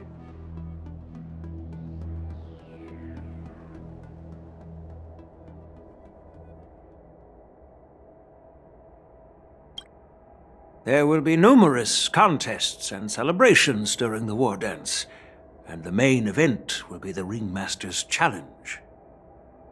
The host will dispatch a skilled warrior to take on challengers from all over the cosmos, showcasing the excellent martial arts of the Xianzhou Laofu. When you mentioned that the Astral Express would be attending the ceremony, I thought the High Elder of the Laofu would be the Ringmaster. You humor me, Elder Huayan. The healer lady is just a young lady who knows nothing about martial arts. How can I assign her as the ringmaster? I'm no match to you when it comes to joking. What's this box for? Why don't you open it, General Huayan? This sword case is intended for the War Dance's award. It's empty now, but in a few days, a precious sword will be delivered and stored inside. I don't mean to boast about our skills, but this sword represents the pinnacle of the Zhuming's craftsmanship. It has a legendary history, full of heroic tales from foreign lands, tales that are too detailed to be summarized in just a few words. Since the delegation delivering the sword hasn't arrived yet, I'll just leave the case here for now. I've been wondering who would be worthy of such a sword. And then it hit me. I can award it to the champion of the Ringmaster's Challenge. The ceremony's champion is sure to be a perfect match for the sword. Moreover, I hear that Yen Xing is an excellent swordmaster, and that he will be representing the Laofu as the Ringmaster, so it seems like a perfect gift for him.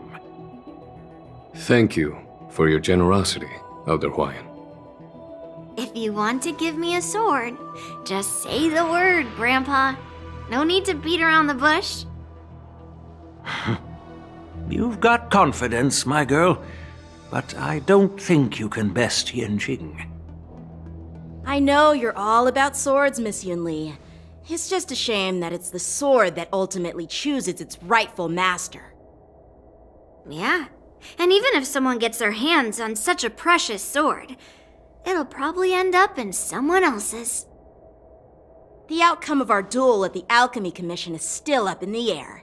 Since you're interested, Why don't you represent the Xianzhou Juming and challenge me in the ring? That's exactly what I had in mind.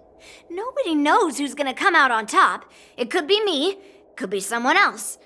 It'll probably be me. But whatever happens, it won't be him.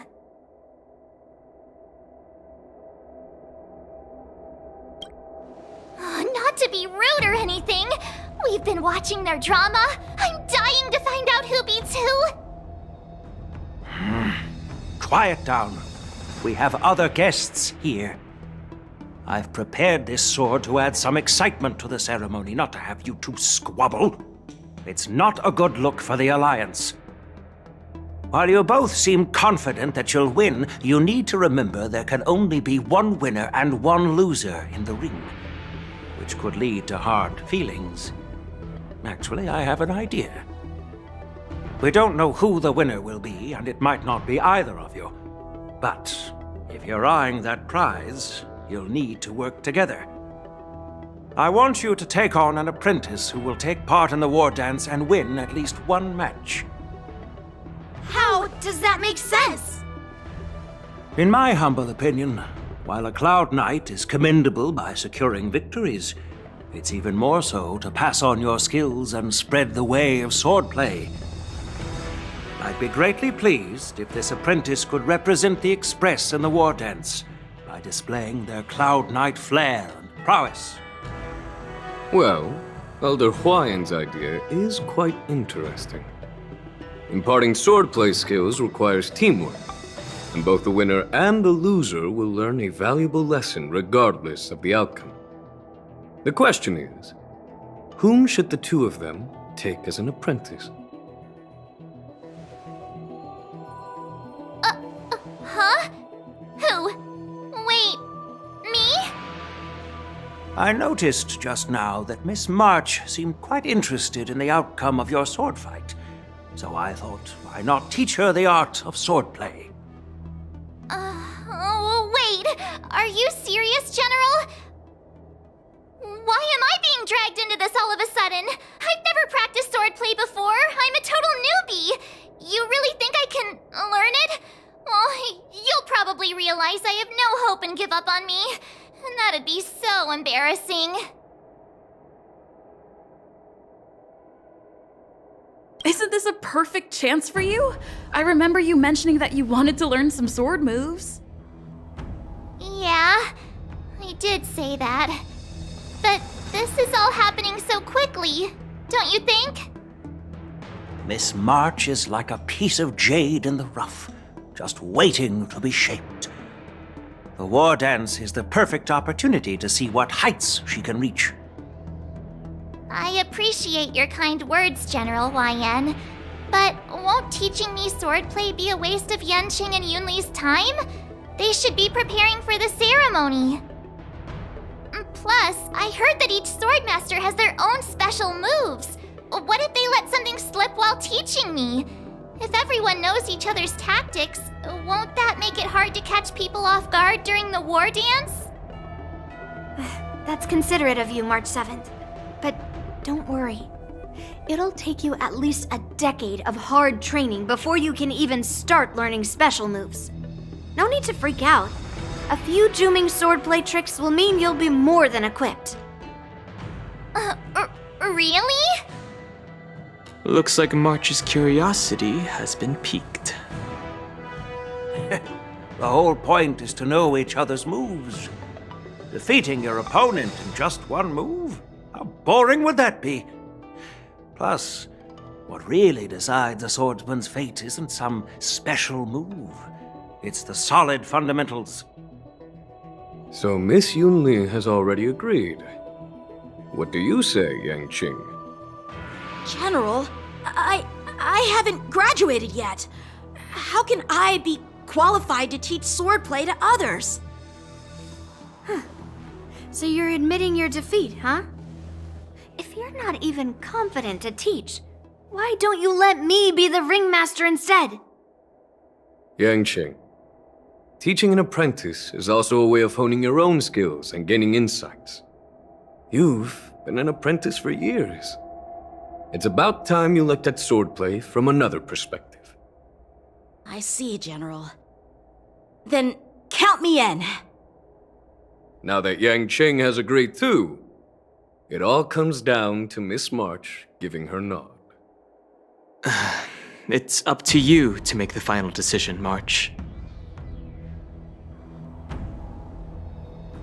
I understand. Then I'm on board. Thank you for your kindness, General Huayan.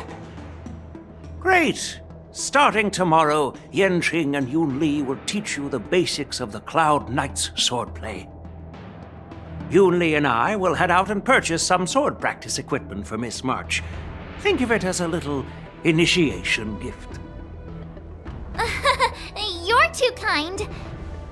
Wait, you're giving me a gift? Shouldn't it be the other way around?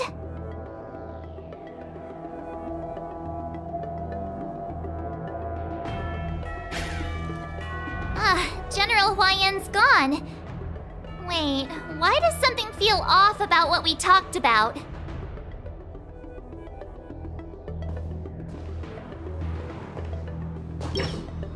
I think we strayed off topic.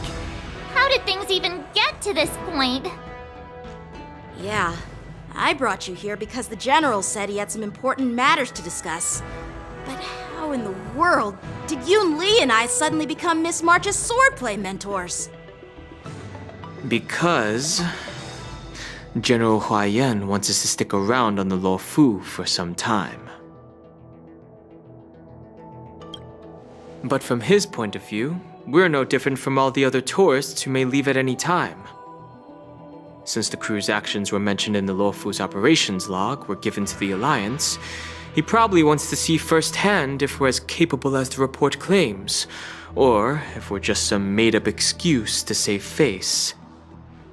And he wants to see it for himself during the war dance, which is why he even dragged Yun Li into this. What began as a simple contest between two sword masters has now evolved into you two collaborating to mentor March. Elder Huayan is still that tricky general who likes to give everyone a headache. My apologies. Truth be told, I invited all of you to the ceremony because I wished for you to act as my witnesses. Now I apologize for not disclosing this information earlier. In the coming weeks, I'll also invite all of you to a meeting with General Fei Xiao, where you may need to answer her questions and clear up any doubts she might have. So please, be prepared for the meeting.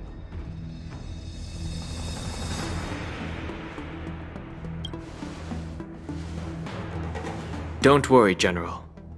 No matter what happens, I'm prepared to stay here as the Express's witness and answer any questions. Thank you, everyone. General, I know there isn't much I can do to share your burden, but... As the Luofu Ringmaster, I won't let anyone defeat me in the war dance. I know.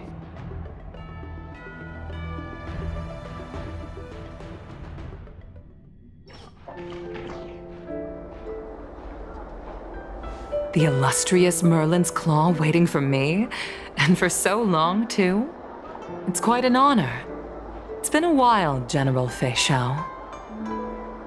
It's been 30 years since we last saw each other. Right, Yukong? Yes. Back then, you were the vanguard of the Yao Qing's Verdant Knights, and I was a pilot of the Luofu's Rainbow Orbit fleet. Who would have thought that upon meeting again, you'd be a general, and I'd have given up flying? Really does feel like a lifetime ago. Well, I wouldn't say I haven't seen you in 30 years. After all, your great victories are announced through the Yellow Bell resonance system every day. So I'm well aware of your great feats. How's your health holding up? Still stable, I suppose. do you still remember the medic who saved me in battle? That healer with the odd name and peculiar temperament. What was his name again? Was it Pichu? Or Kachio? Jiao Cho. He's been my retainer and personal healer, delegated by the Alchemy Commission from the Xianzhou Yaoqing. Over the years, he's dedicated himself to managing my condition. It's thanks to him that I'm still in good health today. Given my background, I'm happy to have made it this far. I'm relieved to know that you're safe and sound. Well then, since you and Elder Huayan are here, I imagine you must have received orders from the Marshal? As your friend, may I ask how the Alliance intends to punish the General of the Lawfu? The Arbor's rebirth has frightened the elders who lurk behind the scenes. They fear the resurgence of abominations, much like what happened 30 years ago. Although the report from the Lawfu explained all the details, we don't know if the Ruin Legion really invaded, or how exactly the Stellaron Hunters and the Astral Express became involved. This puzzle has many missing pieces. As you know, the fugitive Jing Liu, who mysteriously disappeared many years ago, has resurfaced. This time, she has brought along an outworlder and a coffin, claiming to offer the Marshal a method to fight against the Eons. The Lawfu Preceptor has also leveled accusations against Jing Yuan for neglecting the Alliance's principles. She asserts that Jing Yuan enabled the exiled Imbibitor Lunae to re-enter the Lawfu, thereby unlocking the lunarescent depths within Scale Gorge Waterscape, which in turn disrupted the Vidyadhara's dutiful watch over the Ambrosial Arbor. It is for these reasons that I have come here to the Lawfu today. Well, duty calls. Perhaps I shouldn't have mentioned all of this to an uninvolved person, but since we once fought together, I didn't want to keep you in the dark. Perhaps pretending you didn't hear any of this would be for the best. I understand. I'm sorry. I was out of line. I know I shouldn't be defending General Jing Yuan right now, but... well, you know how I am. The Lawfu has enjoyed centuries of stability since the end of the sedition of Imbibitor Lunae, much of which can be attributed to General Jing Yuan's masterful strategizing. Unfortunately, for a long-life species, enduring through the ages always culminates in a failure that undoes all previous achievements, a moment that our adversaries relish. That's true. And that's why I'm also here for another purpose. To visit Hule. Hule? You mean that Hule? The Borisin warhead? The same Hule who has been imprisoned in the Shackling prison for over 7 centuries? The nemesis of the Foxians who will never be forgiven and shall be imprisoned until the end of the cosmos. I can't quite remember the exact wording, but yes, the very same Hule. Usually, only emissaries from the Xianzhou Yaoqing Skyfaring Commission visit him once every century. Why do you have to visit him now, of all times? The Foxians and the Alliance made a pact to combat the abominations, aiming to achieve justice and free their kin. That werewolf monster is to be forever imprisoned in the dark recesses of the Shackling prison, facing unending retribution. Given the situation on the Lawfu, those on the Yaoqing are concerned about Hule's imprisonment. I'm afraid that the routine visit every century is no longer sufficient to ease their concerns. That's why I was sent here, to reassure them. It's all bad news. Well, not everything. There might be a silver lining. Oh, by the way, I found some clues about the thing you asked for. Tell me more. The Verdant Knights followed the route you mentioned and discovered the wreckage of the Whistling Flame ship. Unfortunately, there were no survivors and no cargo. However, someone had already been on the scene before we arrived. Our people? Or someone from the IPC? No, neither. Yukong, have you heard of a person named Ron May?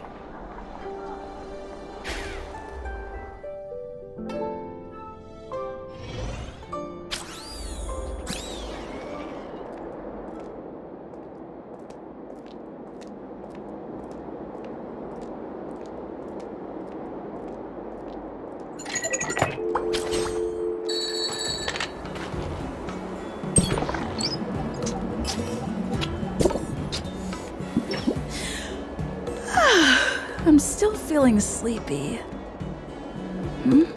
Did I oversleep? Where did March and Don Hung go?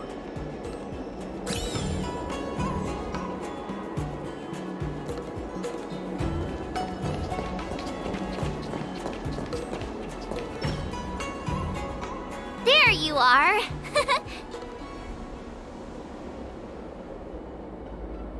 You haven't forgotten about our promise to General Huayan, have you? I woke up especially early so I can start teaching Miss March swordplay. Hey, why are you blushing, Master Yanqing? This is, the first time someone has called me Master.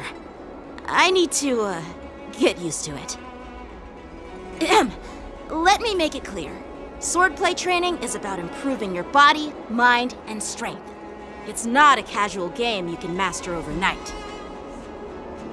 I promised General Huayan that I'd teach you Cloud Knight swordplay, so you can participate in the war dance and defeat at least one opponent. I'll do my best, but if you break your master's rules... Fine. A promise is a promise. Since I promised to study hard, I'll do my best starting today. Great! That's the spirit. March is in your hands now, Yanqing. Don't be too easy on her. Don Hung, do you even have a heart? Did you lose it somewhere? By the way, where's Yun Li? I've found a quiet spot in the back garden of the Palace of Astrum for our first lesson together.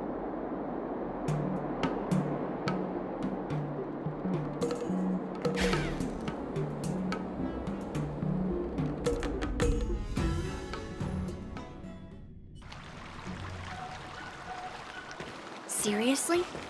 It's the first day and you two are already late? Why is everyone on the Luofu so laid back? So disappointing. Master Yun Li, you're already here. Sorry for keeping you waiting. Oh, wait. Were you trying to teach her in secret? That's sneaky. I'm just showing you what Luofu etiquette is all about. She might be my apprentice, but it's customary for the master to personally escort their apprentice to the place of learning. As the host, I'll be teaching Miss March the essence of Luofu swordplay, after which she'll emerge victorious in the war dance ring. You won't be complaining about Luofu swordplay then. Stand aside, rookie. Let me show you how we Ju-Ming swordmasters treat their apprentices. Quickly, over here, Miss March. This is a reverse mentorship gift from me to you. I hope you put it to good use. What's this? Xianzhou clothing? It's so beautiful! Sword practice requires precise movements. This outfit is tailored to fit perfectly and allows for smooth movements. I even added some small accessories. I put a lot of thought into it. You're awesome, Master Yun Li! See? See? How can you compete with me? I'll teach March 7th the essence of Ju-Ming swordplay so she can win the contest with my sword skills. Actually, I've prepared something too. Huh? You have a gift for me too, Master Yanqing? Since you want to learn swordplay, Miss March, you'll need suitable weapons. So, I went out of my way to prepare a pair of swords overnight. Unfortunately, I didn't have time to ask the craftsman to customize the swords for you, but I did my best to choose ones that look nice and are suitable for a beginner. I hope you like them, Miss March. Thank you, Master Yenqing! Bet you didn't see that one coming, did you, Yun Li? The real competition is just getting started. I'm so lucky to have two great masters, but why does it feel like things are getting a bit weird?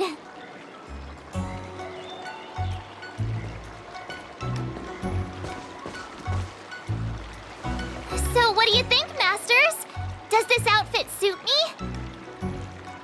Perfect. I chose it carefully. It's perfect for beautiful young swordswomen like you and me. All right, let's get started with the training. The person next to me is a Cloud Knight instructor I've brought in. For your first lesson, try exchanging a couple of moves with him. Wait, we're having actual combat training for the first lesson? Isn't that a bit too intense?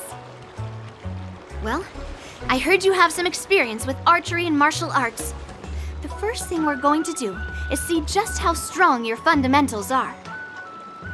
Come on, step forward and strike with the sword in the most natural way you can think of. It's important for us to grasp your natural movements so we can decide where to start and what you need to learn. If you're ready, let's begin. Okay.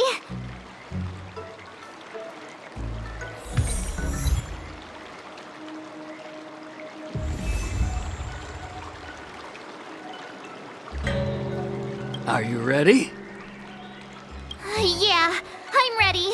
But please go easy on me. Then I apologize in advance, Miss March.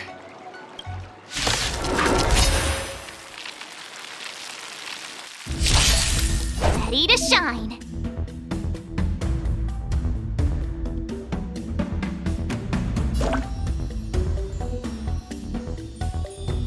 Please have some tea. Pay close attention, Miss March. Luofu's swordplay is all about being swift and agile in your movements.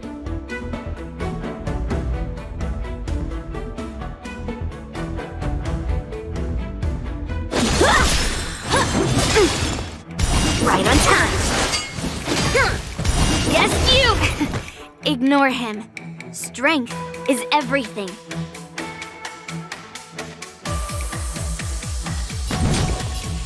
Strike! Again. Right on time. Like this? Well done!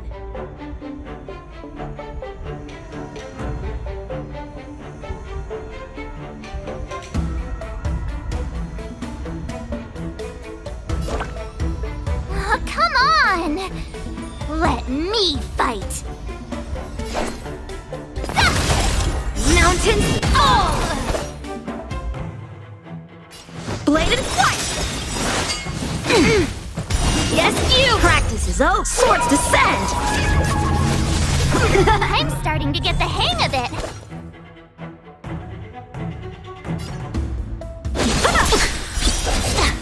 You'll make good practice. Nice job! Right on time. Awesome! With a true heart and focused mind, here I come! Left heart! Watch this! What are you made of? What are you mumbling about? Isn't this a sword technique? Shouldn't I be saying something cool? Slap! Melt! Lead through clouds!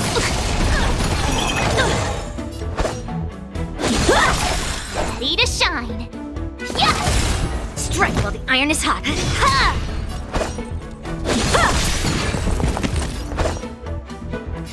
Strike with heart. You'll make good practice.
first lesson to be so intense.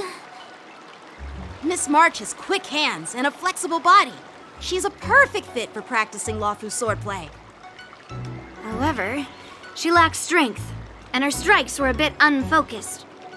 But don't worry, that's totally normal for beginners. Once she starts practicing Juming swordplay, she'll make heaps of progress.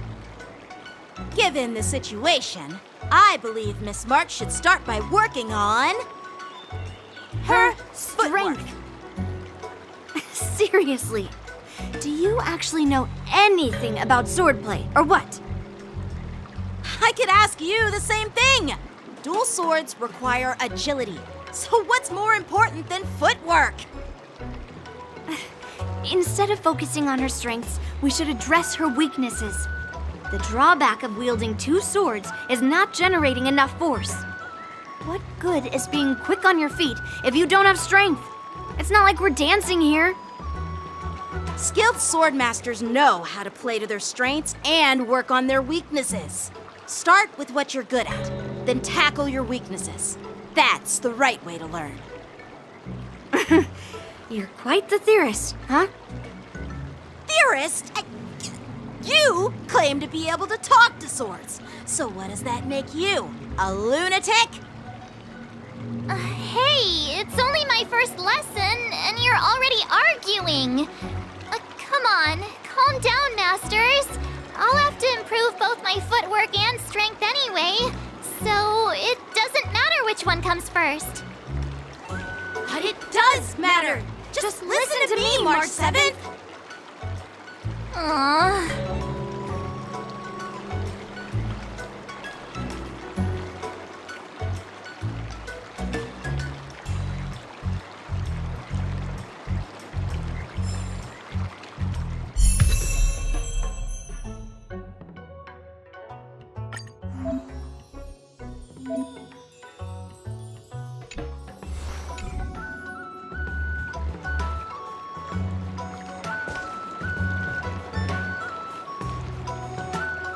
Dear Himeko, Mr. Yang, and Pom Pom, we're all good here on the Xianzhou Luofu, so no need to worry. By the way, how's your trip going? As for me, I've somehow become the apprentice to 2 Cloud Knight sword masters, and I've been honing my sword skills with their guidance. One of them is Yenqing, the boy we've all met before. The other is Yun Li, the granddaughter of General Hua Yan from the Xianzhou Juming. Both masters are super strict, giving me a real taste of how hard sword training can be. I tried to drag her into this, but she refused. Then I tried to rope Dan Heng in, but Master Yenqing wouldn't have it. Still, I didn't let the difficulty get to me. In just a few weeks, my sword skills have improved a lot. Both my masters think I have unique talents in swordplay, and are literally fighting each other to teach me their skills. Thanks to their guidance, I've actually made some progress. When I get back to the Express, I'll definitely show off my skills and impress you all. Looking forward to your reply. Yours, March 7th.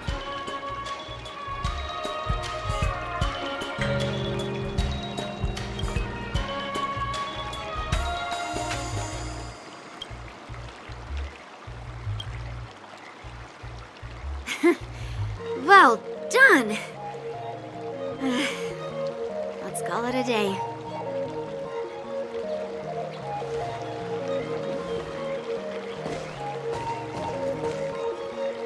Miss March's sword skills are really coming along. She'll hold her own just fine in the war dance.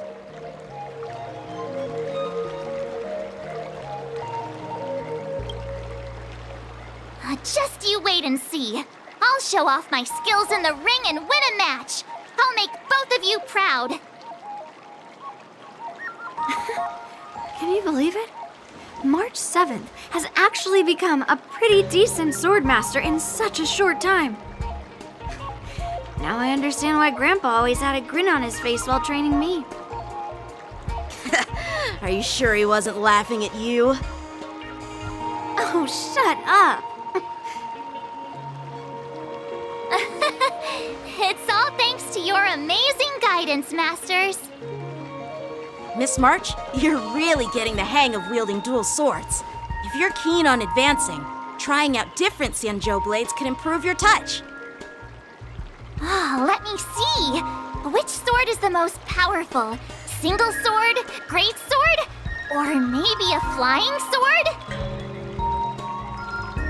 There's no such thing as the most powerful sword.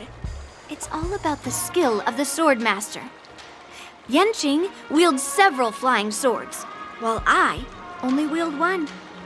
But remember how I kicked his butt at the Alchemy Commission? First, you didn't kick my butt.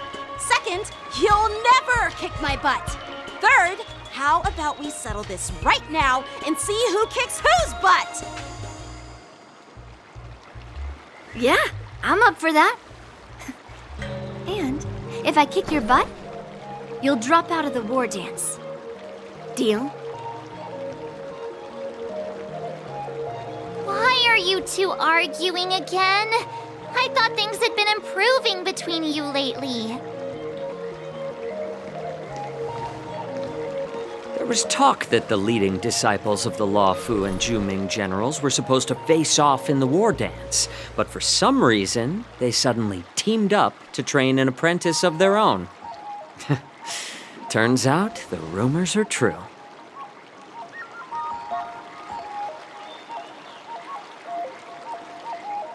Tomorrow is the big day of the war dance.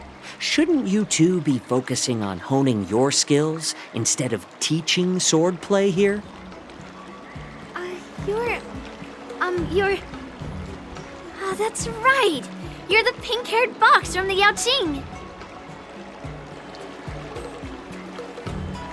This is Mr. Jiaoqiu, the healer working for the general of the Xianzhou Yaoqing.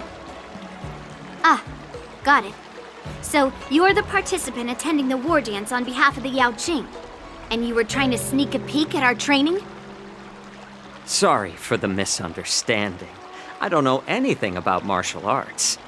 I'm just here on the general's orders to take care of some official business. I didn't mean to interrupt your training. I'll be on my way. If you knew nothing about martial arts, why were you smirking earlier? Well, my curiosity got the better of me, I suppose.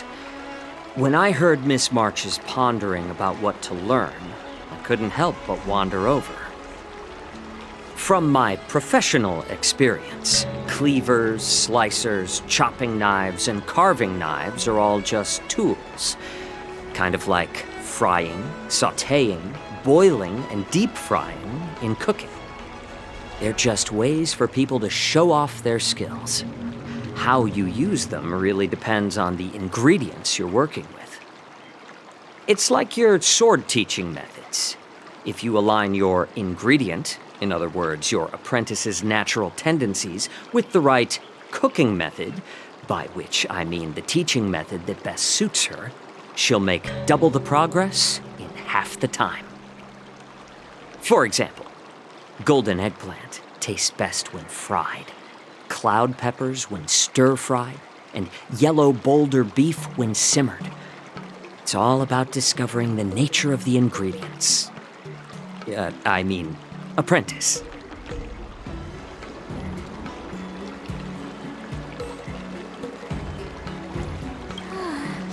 All this talk about food is making me hungry.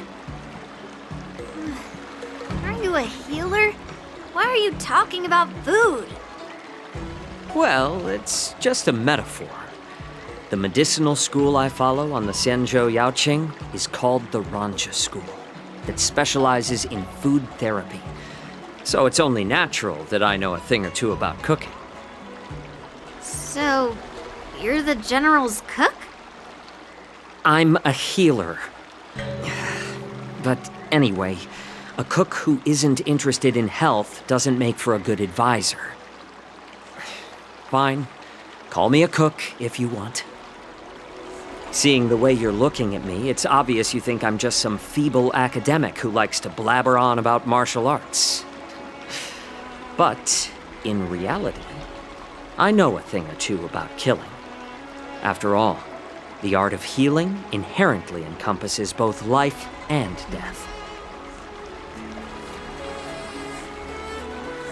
Why is this guy suddenly getting all serious with kids? Do you recognize this bottle of medicine in my hand? No. This is called tumble dust, an extract from an exotic flower named Yabra. Ugh, is it poison? Well, it depends on how it's used. With just one drop, it's able to numb a patient's body during surgery, making them painless throughout the entire process. However, increase the dose or the potency, and it'll slow the metabolism, making the blood thin and resulting in the loss of all senses. Even long-life species cannot escape its effects. This thing can save lives or take them. It's more powerful than the swords in your hands. That may be so, but still, I prefer settling things with a sword than, you know. Huh. Looks like I did get you all wrong. You're not a feeble scholar, but a sinister and despicable one. Hey, why the insults all of a sudden? I'm just sharing some medical knowledge here, not persuading you to poison anyone. Seems like you get real excited when talking about poison. I can't tell if that's an honorable thing or sinister. Picture this. 2 individuals. The one standing is full of malice. The other lying down is honorable and righteous. How can the one who's lying down label the one standing as sinister? In the throes of combat, where life and death hinge on a singular moment, every idea fades into nothingness.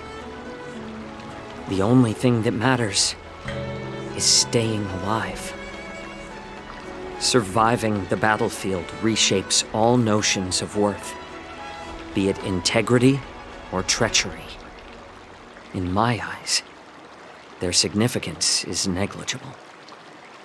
Perhaps you've underestimated Yunli and me, Mr. Jiaoqiu.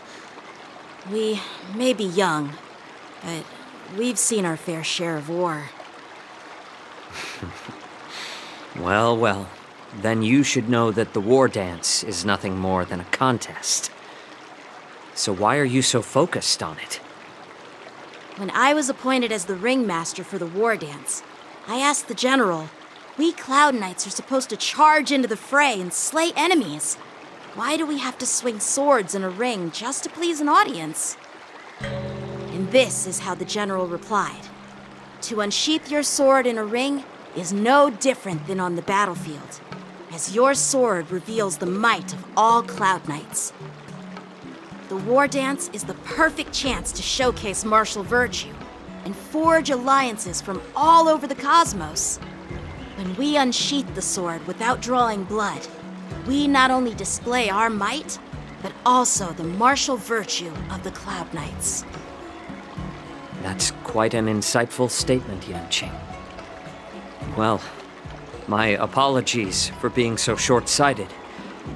I've been on the Luofu for quite some time, but I haven't had the chance to see the ceremony venue for myself yet.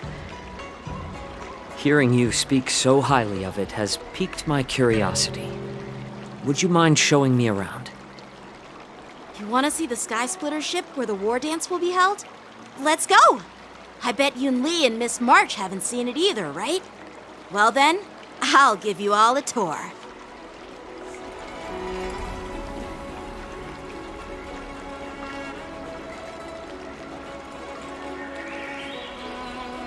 Let's go. I'll give you a tour of the Sky Splitter.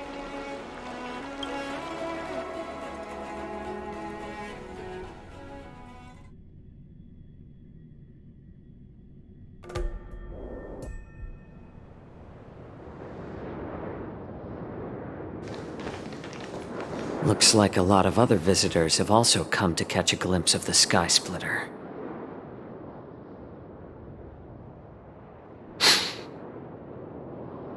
What's up, Mr. Jiaoqiu?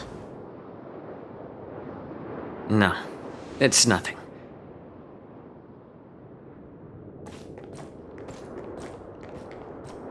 Do you see that airship in the distance?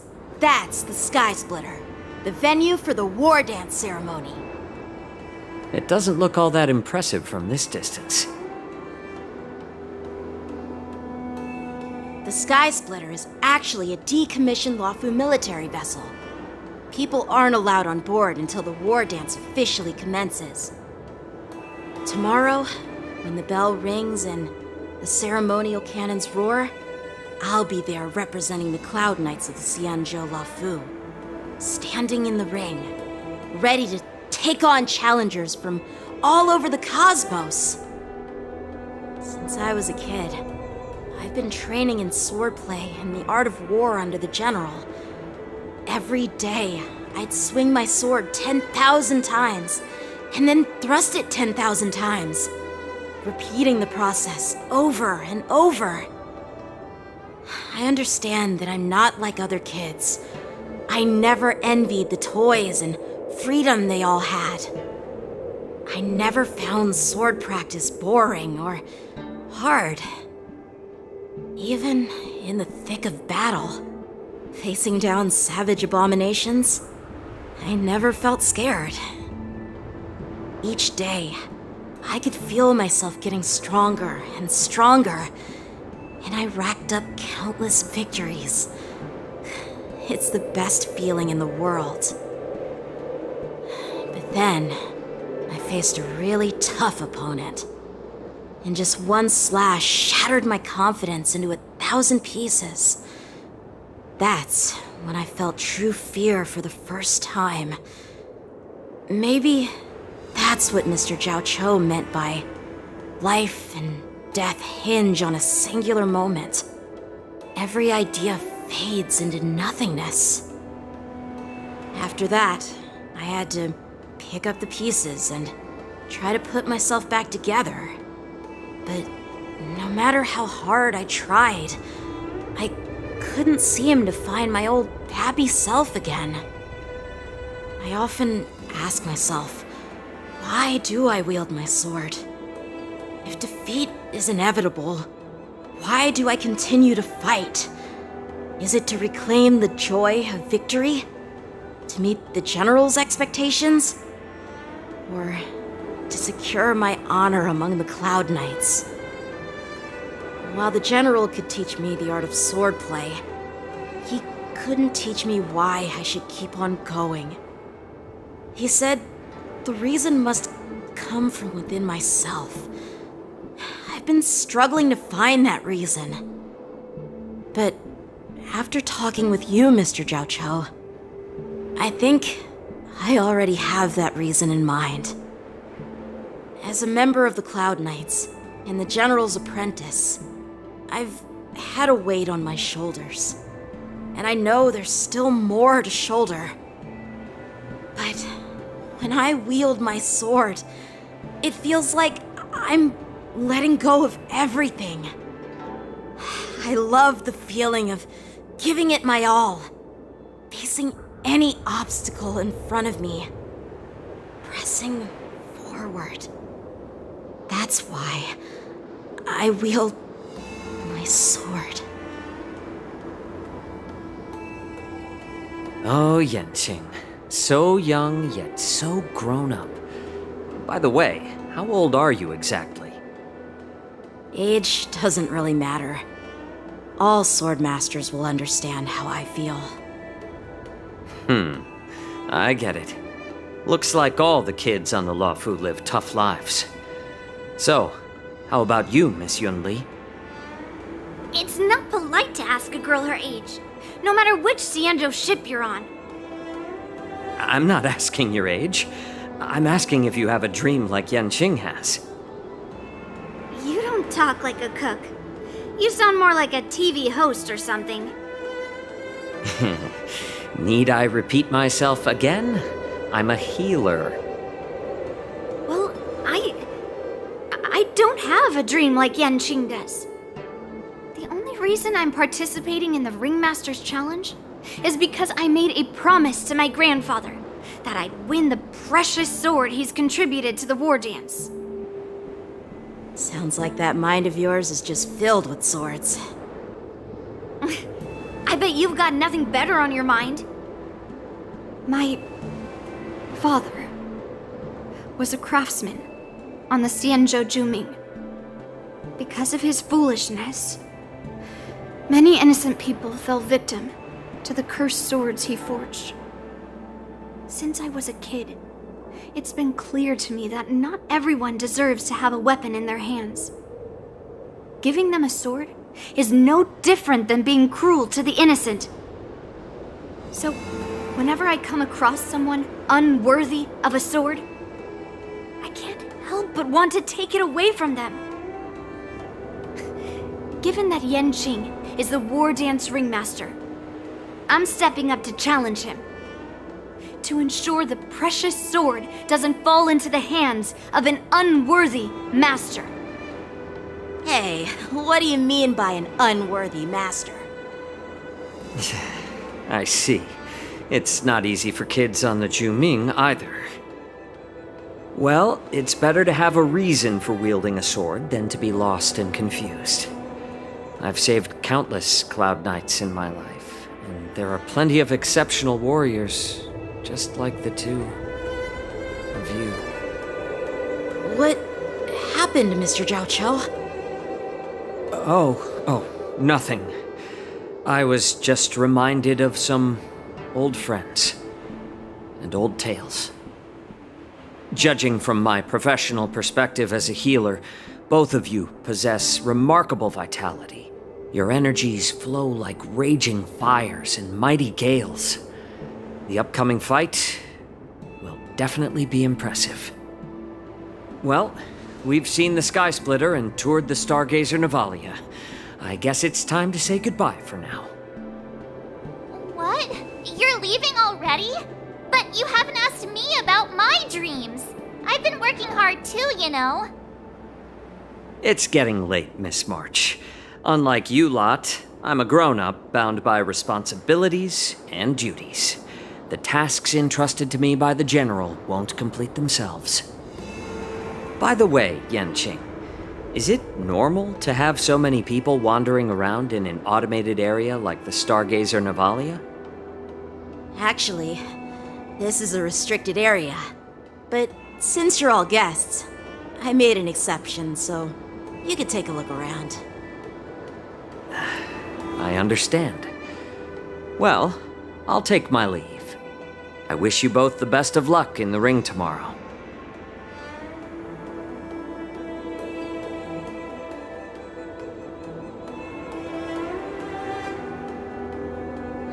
Seriously? I just spent so much time thinking about my dream, but he didn't even ask me. Now that we're done with our tour of the Sky Splitter, shall we continue with our training? Why don't we take a day off? What? You want to secretly practice swordplay by yourself? Dream on. You know cramming before a fight never works out. For some reason, seeing the Sky Splitter has boosted my confidence. So, I've decided to conserve my strength for tomorrow. All right, I'll take you out of the Stargazer Navalia.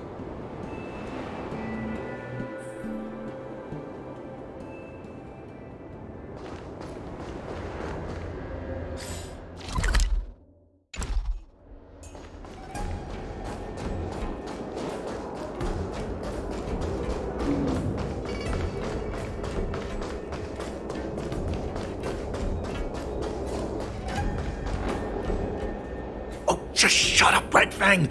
This is not a beast ship. I need some time to take care of things. You willingly donned the skin of a lowly beast to join this mission, dedicating yourself to our glorious cause.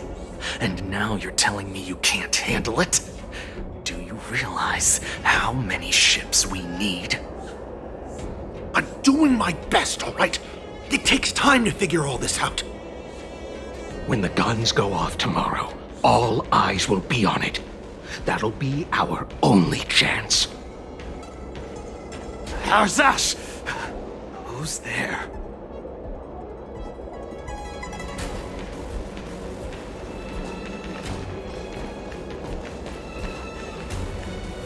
Who are you guys? An impromptu inspection. Why are there outsiders loitering in Stargazer Navalia? And a bunch of kids at that. Hey, kids, didn't your parents ever tell you to stay away from the Stargazer Navalia? I know it's an automated facility, but it doesn't mean you can just break in and do what you want. First of all, I'm an adult. Second, I didn't just break in. Yeah, we flew here on a star skiff. Like, whoosh! Well, I'm not trying to tell you off, but this place is off limits to the public, you know? Big sis, let's go. I want to play in Everhunt Plains.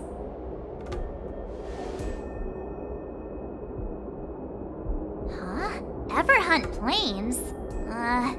Yeah, sure. Big Sis will take you there.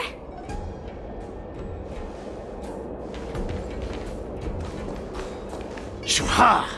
You should have let me. Shh, the overhaul is done, and everything looks good. We should leave.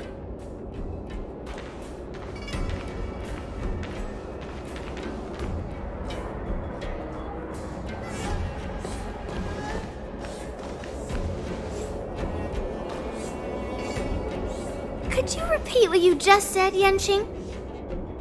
What did I say?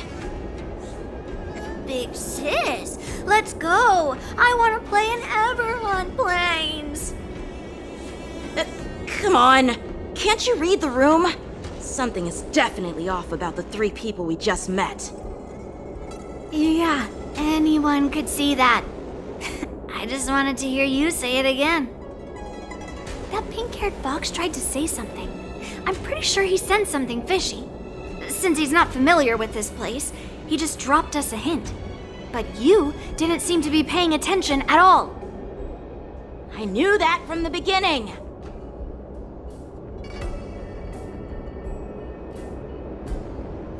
They said they were doing an overhaul, but it looked like they had no idea how to operate the Starskiff production line, right?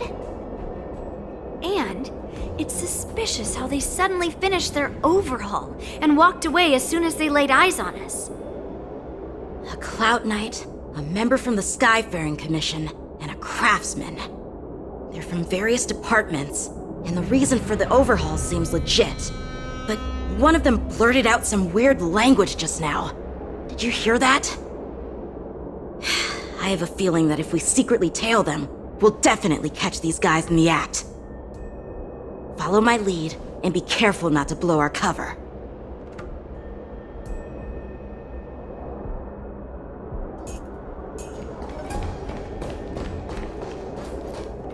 Never mind who they are. Let's just film them.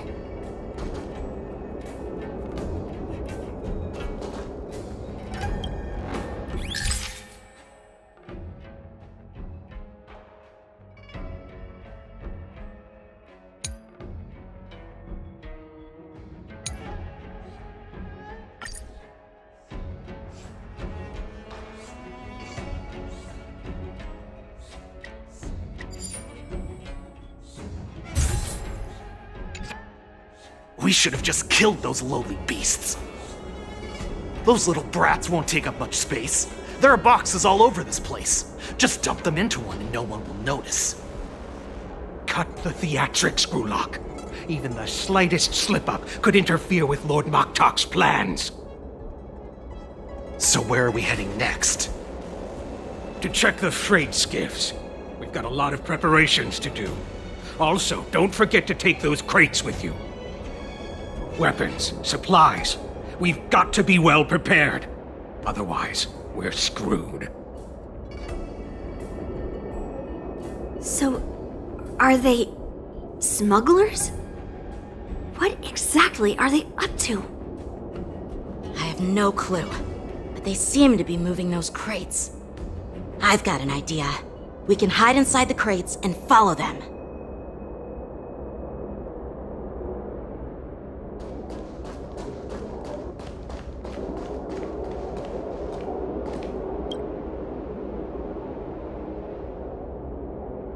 Ugh, so cramped in here. I can hardly breathe. Just hang in there.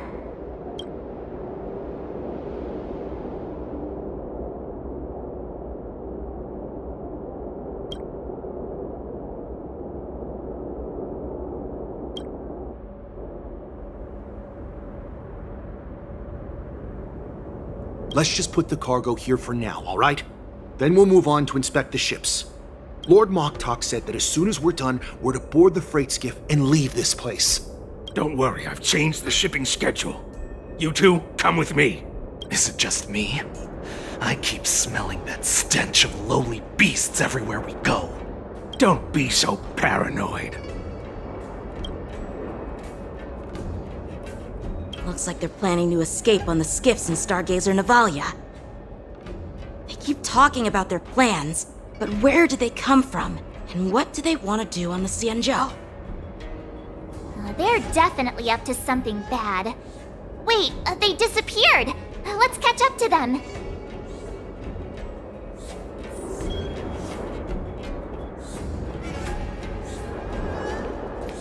Tread softly, breathe quietly, and make sure to keep an eye on them. Hide out of sight as soon as there's any sign of activity.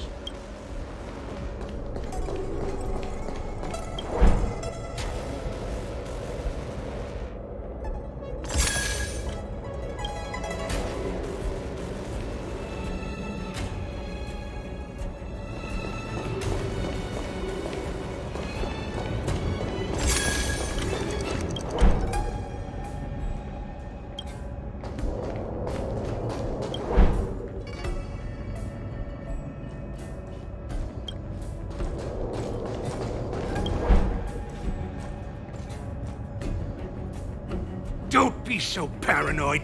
We're running out of time. Get over here! Shuhard, I'm coming!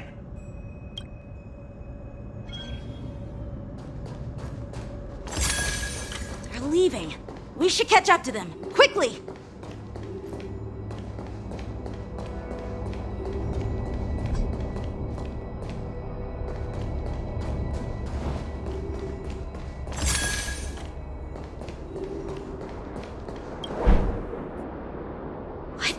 Up to?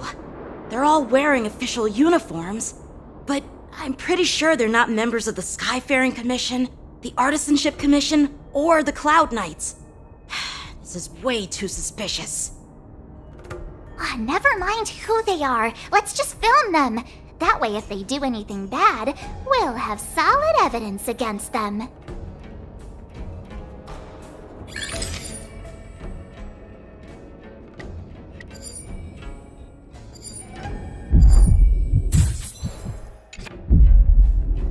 Look at this. A freight star skiff with enough room to fit at least 20 of my men. I'll let the others know and have them prepare more star skiffs. Once we're past the checkpoint, there will be beast ships waiting for us. Lord Moktok is ready. The revival of our ancient bloodline all hinges on this operation. What did he just say? Beast ships?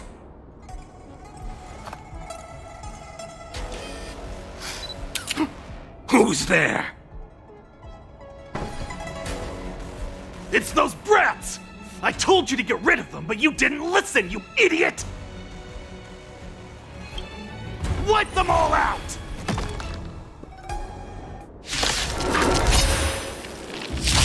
Force me to shine. Adusa!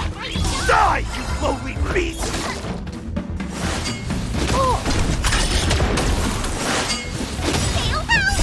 Fiends or devils, I'll crush them all! Help me, Mr. Sora! as one. Annihilate.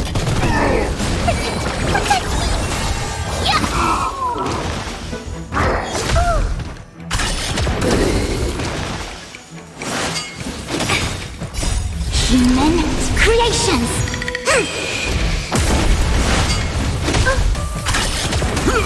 Oh, I get it!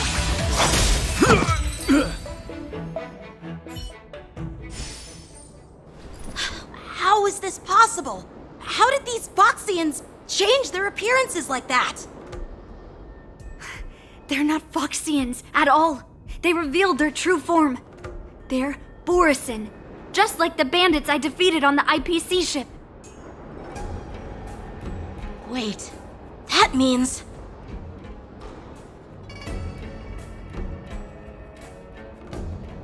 Well, how did the Borisin manage to infiltrate the Cienjo? It's not just a simple disguise of wearing our clothing and shaving their whiskers. They're somehow able to alter their appearance to be indistinguishable from Foxians. They even have official IDs for the Skyfaring Commission, the Artisanship Commission, and even the Cloud Knights? Let me check this fake Cloud Knight's tag. Maybe it'll give us some clues. Lujun, an officer of the Patrol Defense Squad? Wait! What's the matter? I encountered a patrol officer named Lujun before. It was a few weeks ago, when we were transporting the Borisin prisoners. If they can forge official identities and move around the Cienjo without raising suspicion... Oh no, this is bad. Even worse. If you find one cockroach on the Express, it usually means... There are more Borisin hiding on the Cienjo. I bet their plan is much bigger than just stealing information. We've got to report this to the Seat of Divine Foresight.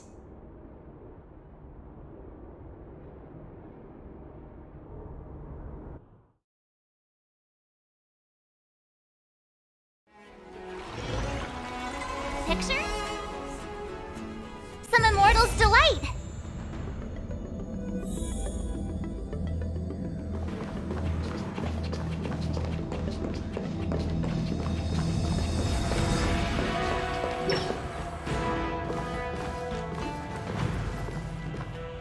I am glad to finally meet you in person, guests from the Astral Express. I'm Fei Xiao, the General of the Cienjo Yao Cheng.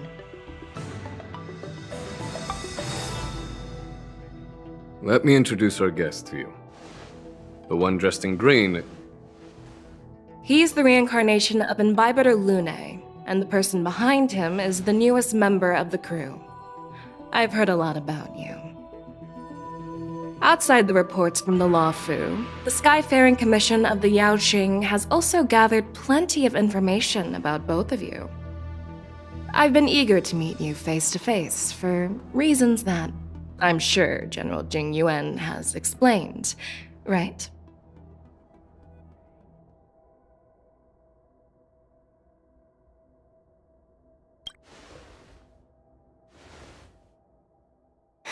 That's right.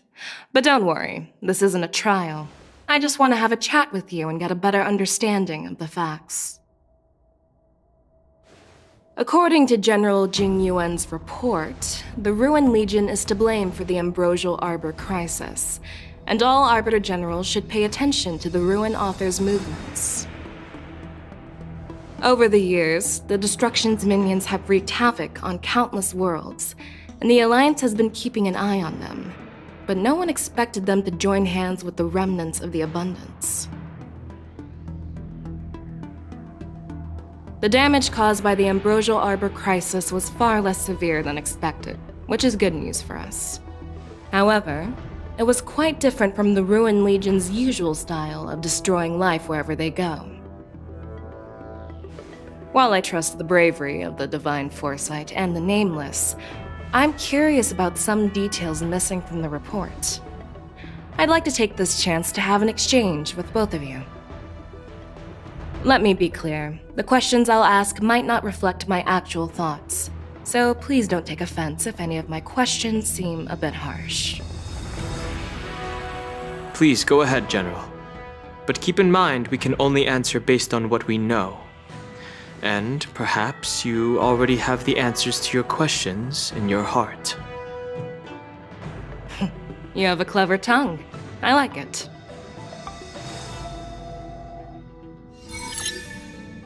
The Merlin's claw is quite articulate. Right now, her intentions are unknown, and Jing Yuan wants us to be honest. Maybe I'll just stick to the facts we know. Let's cut to the chase. Before the crisis struck, the Astral Express was guided here by a Stellaron hunter, a wanted felon, in an attempt to resolve the Stellaron crisis. However, everyone in the cosmos knows of the Stellaron hunter's reputation. So, why did you place so much trust in them? Could it be that some of you have a connection with them? Apart from the Law Fu, there are many other worlds suffering from Stellaron corrosion. For example, Eurilo 6, the world that the Express stopped at before reaching the Law Fu, was one of them. To the Express, Stellarons act as roadblocks on the Silver Rail and pose risks to the warping process. And that's why dealing with Stellaron issues is part of the duty of the Nameless. Ah, I've heard about those problems caused by Stellarons. The Express connects various worlds, so it makes sense for you to take care of this. The cosmos is a mess, and the Trailblazers are just doing their best to fix it. I understand. Let's move on to the next question. The reports suggest that Don Shu, the master of the Disciples of Sanctus Medicus, colluded with the Lord Ravager and used the power of the Stellaron to resurrect the Ambrosial Arbor. But here's the thing. Don Shu was just a chief alchemist. Even if she colluded with our enemies and summoned the Stellaron, how did she manage to bypass the Videodora guards around the Ambrosial Arbor?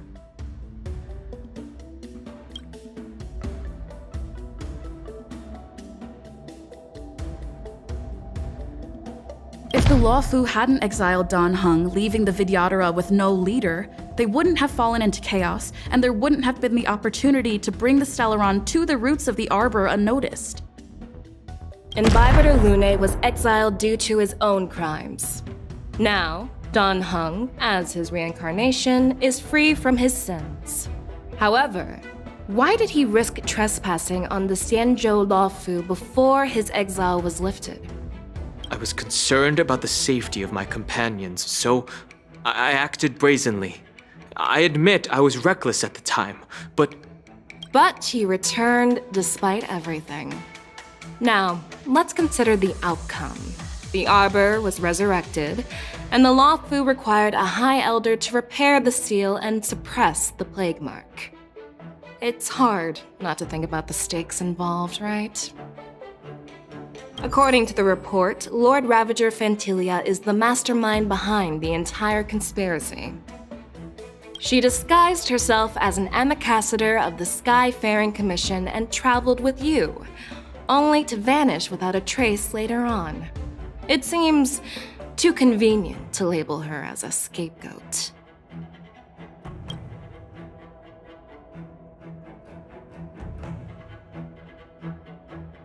Back then, we were working with Diviner Fu, and she also witnessed Fantilia's true form.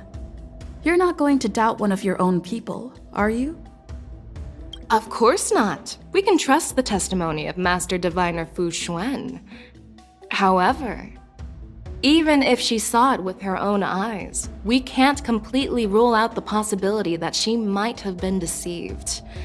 After all, it's suspicious how the culprit just bizarrely vanished.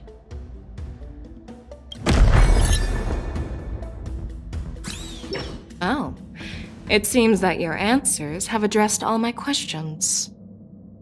Generals, I am finished with my questioning. So, what do you think, General Fei Shao? Have the doubts in the report been cleared up? The two Nameless have been honest in their answers. Even though there are some tricky details, my intuition tells me there is nothing wrong. However, the 3 questions I posed earlier were not just for the Nameless, but for you too, General Jing Yuan. First, the disciples of Sanctus Medicus grew uninterrupted on the Law Fu, yet the 6 charioteers were not aware of it. That was a dereliction of duty. Second, you believed in the Stellaron Hunter's prophecy and entrusted outsiders to solve the crisis, even granting them access to the Plague Mark. That was a dereliction of responsibility. Third, you insist on holding the war dance right after the Ambrosial Arbor crisis, putting the Law Fu back in the spotlight. That is a dereliction of wisdom. Merlin's Claw. Is this your line of thinking, or the 10 Lords? From the moment I walked in, I made it clear that the questions I'd ask might not reflect my actual thoughts.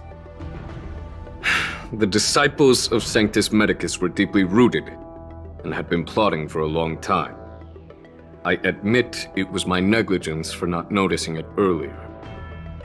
As for the Stellaron Hunter's prophecy, I didn't believe all of it, but in the end, the Law Fu did survive the Ambrosial Arbor crisis. So, I think it's safe to say that Elio's prophecy about the future holds some merit. And as for the war dance, do you think I'm unaware of the risks? However, risks can also be opportunities. The Law Fu has lain low for too long. I believe it's time to stir up the dregs hidden in the depths and wash them away once and for all. Just as I expected from our sophisticated divine foresight. You have a way with words. I like it. But, unfortunately, ever since the report was submitted, the Alliance has been filled with rumors and speculation. Even within the Law Fu, there are people accusing you of neglecting your duties, resulting in the Ambrosial Arbor's resurrection. So what are your thoughts on all of this, General Fei Shao? As a fellow Arbiter General, I fully understand the difficulties of this position. Personally, I think all these rumors are meaningless drivel. Across the sea of stars, the divine foresight knows better than anyone else what happened on the Law Fu and the meaning behind it. Just as what happened on the Xianzhou Yaoqing recently. You mean the Xianzhou Yaoqing is also... The scouts of the Verdant Knights have sent back reports that Borisin are making trouble again. The Borisin packs that were once divided and scattered have started swallowing each other up, forming larger and larger packs. Moreover, there's an entity named Mongus behind it all. An entity? According to the report, this entity isn't actually a Borisin. It's a woman claiming to be the messenger of the Master of Immortality. She's described as having 12 faces and 12 pairs of fangs, as cruel as poison and as elusive as quicksand. The Borisin believe she'll give them a chance to rise again. That's Ventilia. That's right. You're lucky that I'm the one who came this time. If it were the Patina Justice or the Seer Strategist, this conversation might not be so friendly. I've always had faith in my instincts, so I don't doubt your good intentions. But the Alliance has its fair share of questions and doubts about the Law Fu. So, my plan is to come up with an acceptable answer to satisfy the Alliance. What's in this plan, General Fei Shao? General Jing Yuan, you already know what has to be done. But since you don't want to be the bad guy, I'll take care of it for you. You need the final word from the Ten Lords Commission to quell any doubts. And for that, I'll have to ask the 2 Nameless to visit the Shackling Prison. No, I'm not imprisoning you. While you're there, I'll ask a judge in the 10 Lords Commission's Interrogation Division to record a detailed testimony with the karmic mirror from both of you. We'll fill in the gaps that weren't covered in the report and silence any protests within the Alliance. I'm okay with that. Your willingness to help is truly heartwarming, youngsters. Then, as the Merlin's Claw requests... Oh, there's one more thing. This testimony is for silencing the voices of opposition within the Alliance, but I would like to urge General Jing Yuan to listen to the pleas of the Foxians on the Xianzhou Yaoqing. So, you are here for Hule. Exactly. Hule is locked up in the Luofu's shackling prison. Since he is the broodlord of the Borison, I want to transfer him onto the Xianzhou Yaoqing and imprison him there. The recent movements of the Borison suggest they're planning something big, so we must act preemptively. It makes sense to have the Foxians keep an eye on their arch-nemesis. Since you trust my judgment, I'll repay that trust. What do you think about all this, General Huayan? I was worried this would turn into a heated argument, but it seems like both of you are on the same page, solving each other's problems. I couldn't have asked for a better outcome. And as for Hule, I'll send my Lieutenant Zhao Chou and Moza to check on his condition in prison and ready him for transport. If there are no more questions, shall we get this started?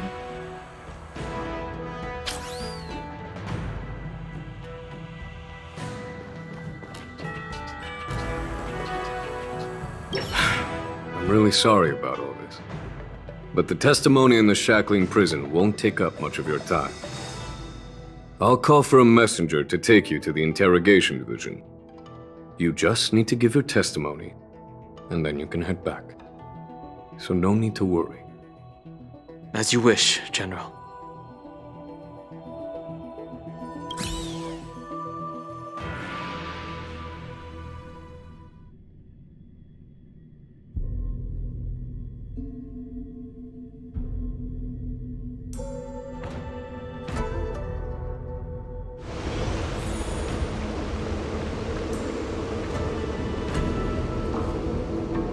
As General Jing Yuan requested, everything is prepared for your arrival, and I am here to receive you. The judges at the Interrogation Division also know your purpose in coming.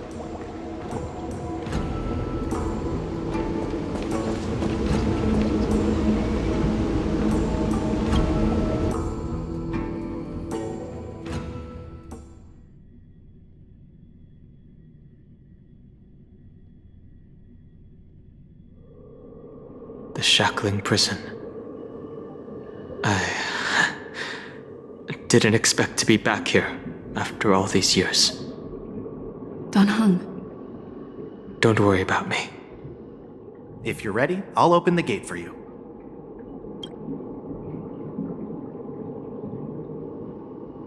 This is one of many entrances used for temporary access.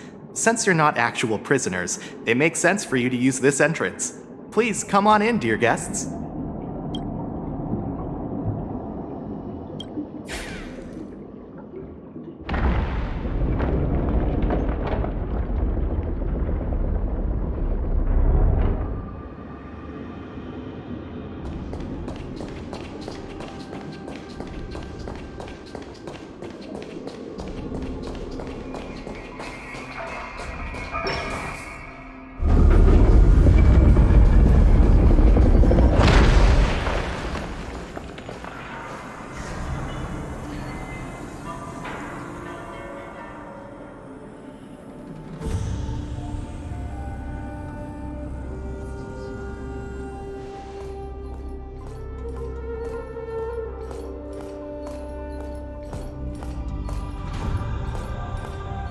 What are you looking at?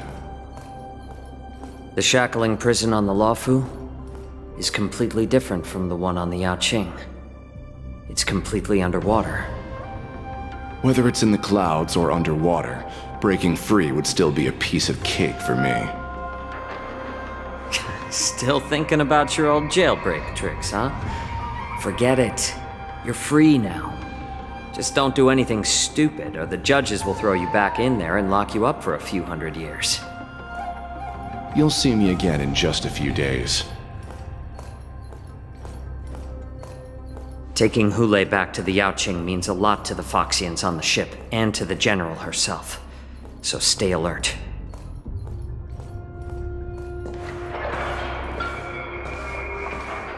Guests, my name is Shui Yi, and I'm here on orders from the Incarceration Division of the Ten Lords Commission. We're Jiao Chou and Moza. General Fei Xiao sent us to extradite the Borisin criminal Hule to the Yaoqing.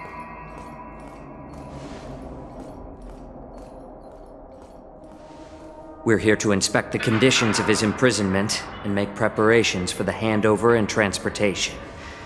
I assume you've been briefed, Your Honor. Your visit request has been approved. I'll be your guide for this trip. Prisoner Hule, the warhead and brood lord of the Borisin abominations of abundance and the arch-nemesis of the Foxians, is responsible for 2,123 wars of aggression and countless associated crimes. Due to his heinous acts, he has been imprisoned in the depths of the shackling prison and subjected to the punishment of the Forest of Swords until the end of time. He shall never be pardoned. No need to repeat his crimes and sentence, Your Honor. He is the greatest enemy of us Foxians. The stories of his atrocities are used to terrify our children. I'm well aware of every crime he's committed. Let's move on to the next step. When it comes to visiting criminals, there are rules in place to ensure your safety. I know you've heard legends about Hule since you were children, but your knowledge about him is likely very limited. Only the judges of the Ten Lords Commission truly know what kind of abomination is locked up at the bottom of the shackling prison. It has been centuries since Jing Liu, the former sword champion of the Luofu, captured Hule. And during all those years, we never provided him with any food. Yet he somehow managed to stay alive. It defies all the documented physical characteristics of the Borisin. The Forest of Swords, forged by the Punishment Division, is a device of intense torment, used to execute sinful abominations. Most Borisin die within 3 days in the forest, but Hule is different. Every time the blades pierce him, his body instantly heals. Despite the brutal punishment, he somehow manages to survive. The complex rules are there because of his abnormal characteristics. Do you understand now? I apologize for any offense caused. Please continue, Your Honor. I've given you the instructions regarding Hule's visitation. Please make sure you read them carefully.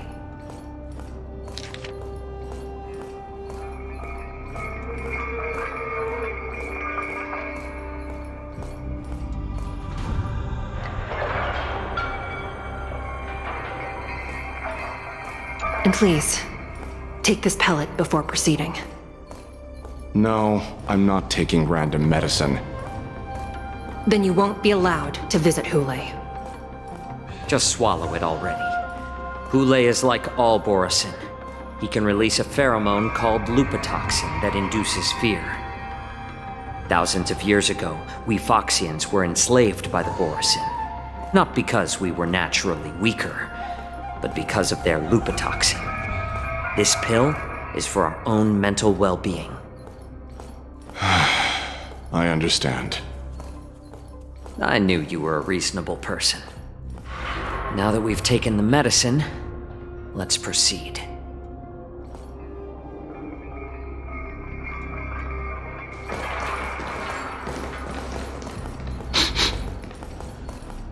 Your Honor. What is it? No, never mind. Maybe I'm just imagining things. Let's keep moving.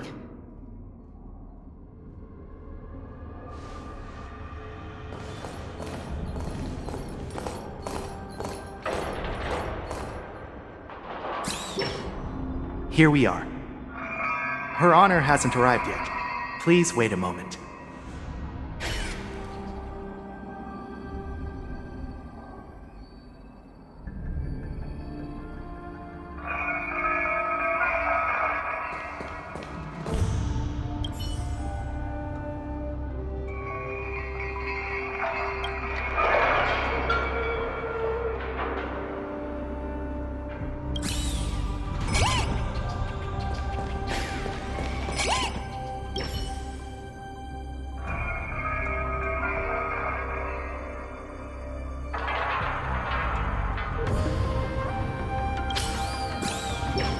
Welcome, dear guests from the Express. Judge Hanya of the Interrogation Division. We've met before. Glad to meet you again. Please allow me to express my gratitude to you again for subduing the demons in the Fixtral Garden. Looks like while March 7th and I were clueless, you already made many friends on the Xianzhou Luofu.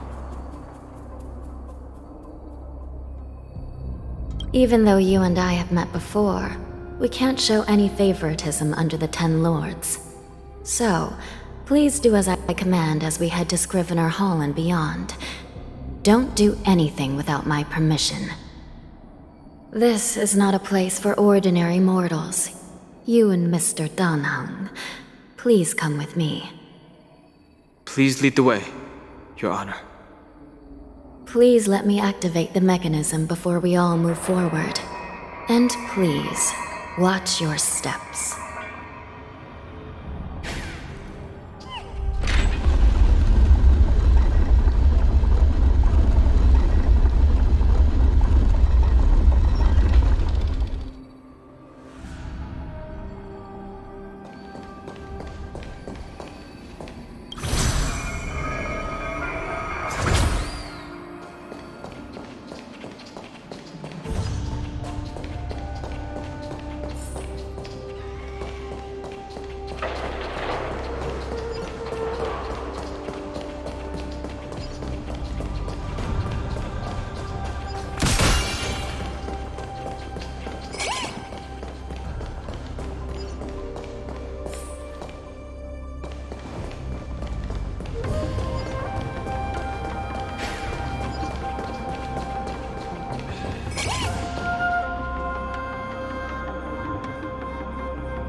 Freezing. This place is filled with the cold air from the northern peak of the polar delve. Even the toughest long-life species would have a hard time enduring this.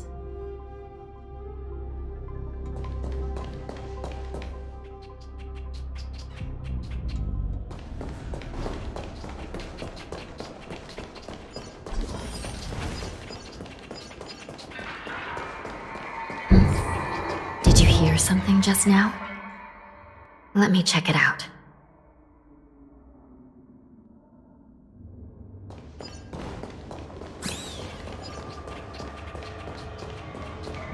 Ugh, what an eyesore. This place is packed with boxes and crates.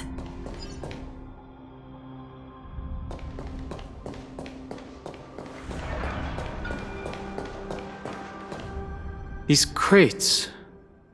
they look oddly familiar.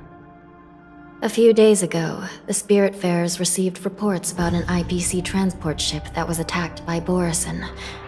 Then, a bunch of those abominations were dumped into this place. I had a feeling there would be trouble during the war dance, but throwing both the pirates and the cargo in jail? That's a new one.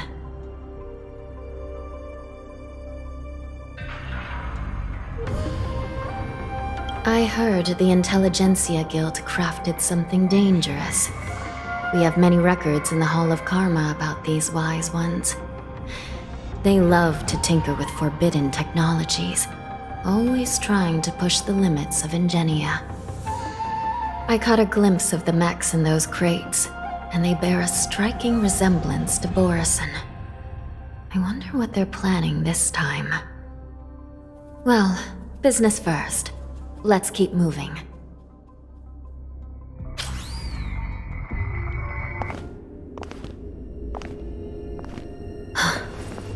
Strange. I don't remember checking the containment facilities a second time.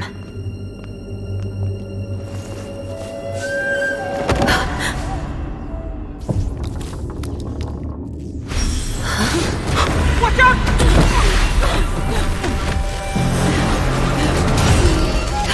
Emergency! All wardens prepare for action! Emergency! All wardens prepare for action!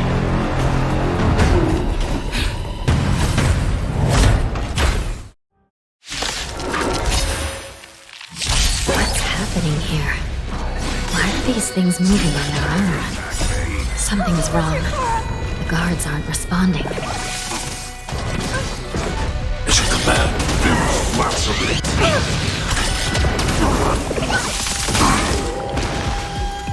Are you alright?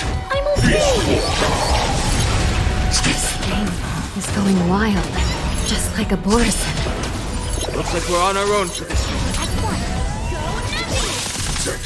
Right! Investing in victory means playing the long game! Annihilate.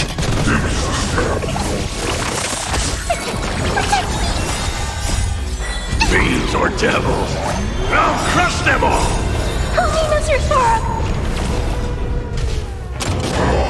Steady. It's your command. Never sustained. It's your command. Human creations!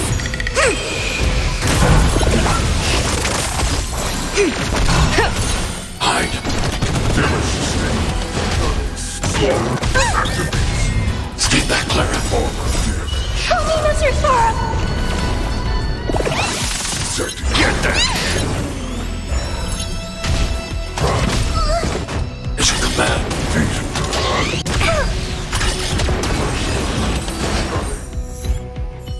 But how is this even possible?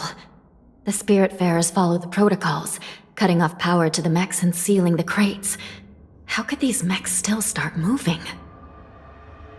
It's just like what happened in the Artisanship Commission before. These goods went haywire and attacked everyone in sight.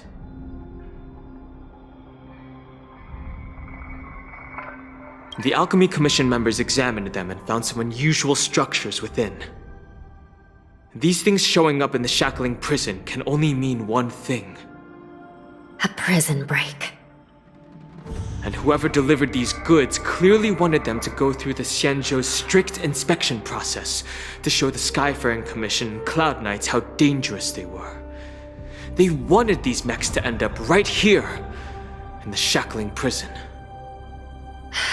If these things already started taking action while nobody was paying attention, then the whole prison is in trouble, I'm afraid. And to make things worse, another group of visitors just entered the depths of the shackling prison, the messengers from the Xianzhou Yaoqing. And the prisoner they came to visit might be the target whom these wolf-shaped mechs were delivered here for. If that vicious beast manages to break free, it will be a catastrophe for the Xianzhou Luofu.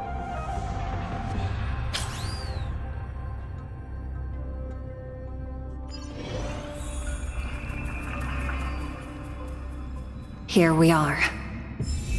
Have we arrived already, Your Honor? Shouldn't there be a cage here? The most notorious felons are locked away in the solitary delves, deep down in the prison. Those delves can't be opened without proper authorization.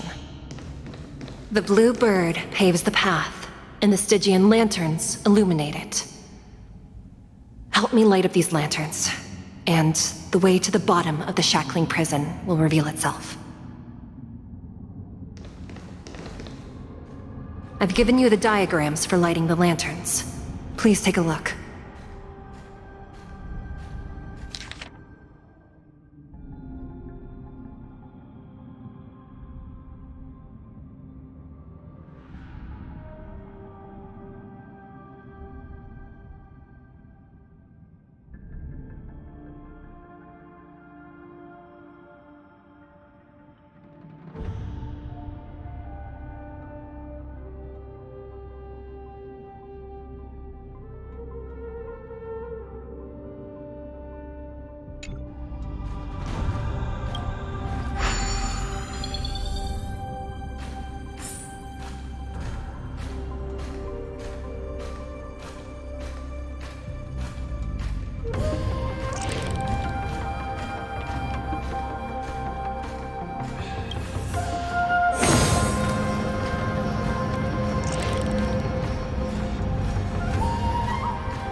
Not bad.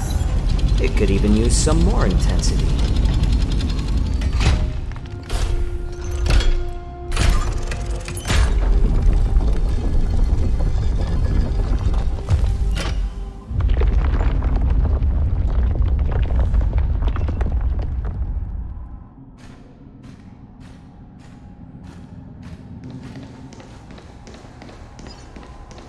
The path is open. Once we descend to the bottom of the prison, please do not do anything reckless.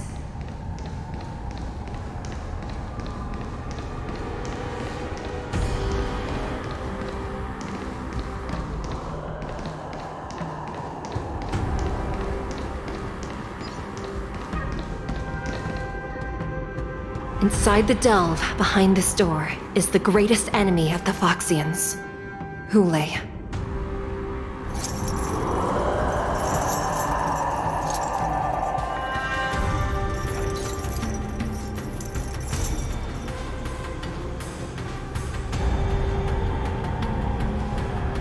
According to custom, envoys from the Yao Qing visit the Xianzhou Luofu once every century to check on this abomination's imprisonment and condition.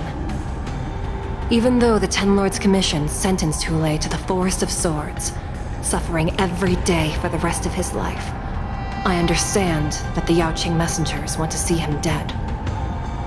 Unfortunately, for the past 7 centuries, they've had to return disappointed, because this beast simply can't be killed. If we can use his toxin to create medicine and save an innocent life, it might help balance out some of the sins he's committed.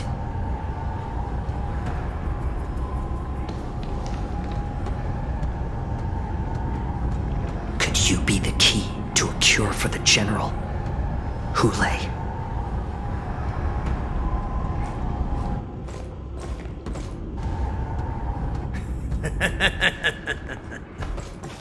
And once again, the envoys of the Yao Qing will leave disappointed. However, I won't say the same for me and my brothers. Who's there? I'm just a humble counselor of the Rhino Hound Pack. You can call me Moktok. Wardens, intruders on the lowest level! Send reinforcements!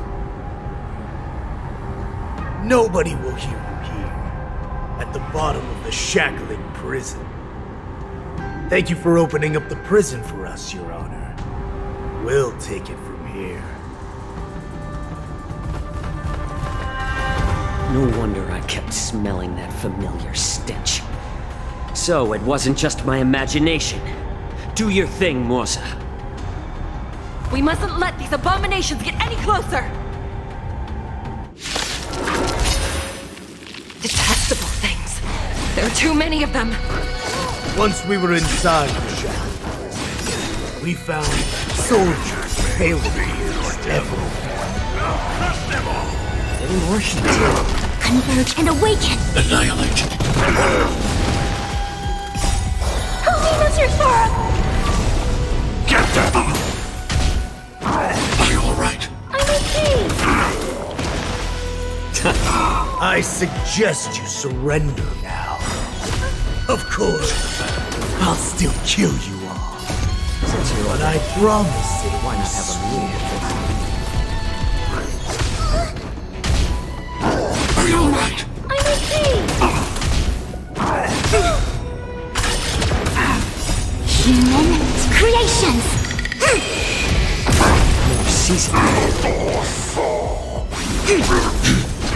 How presumptuous! Die now! Leave if you can, Morsa. It's not time yet. Helena's reform! It's your command. It's your command. A little more shit. Since you're already here, why not have a meal before you leave? Hide.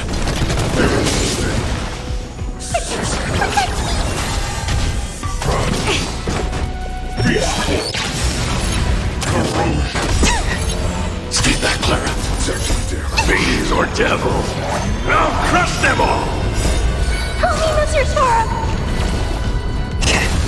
Together as one. Human creations. Annihilate. No matter. It's your command. Get that! My back. It's your command.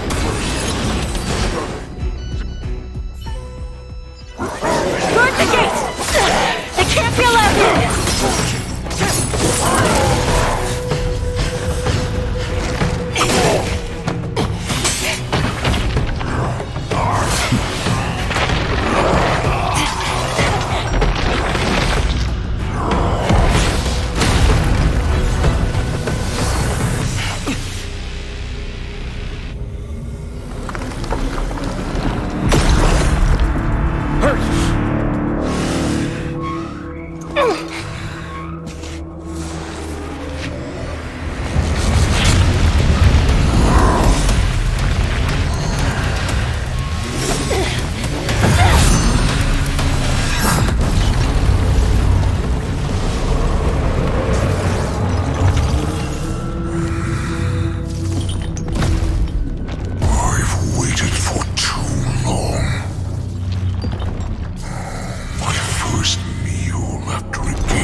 Been a long time, boy.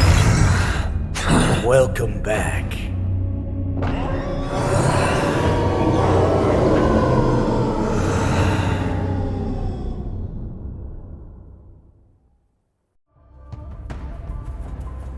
How many times has the old verdant home spun around since our last hunt? Duran's whelp, tell me your name. Oh, great Hule, nemesis of the Foxians and the hunter of all beings. I'm Moktok, a humble counselor of the Rhino Hound Pack. I am only one insignificant heir spawned from your bloodline.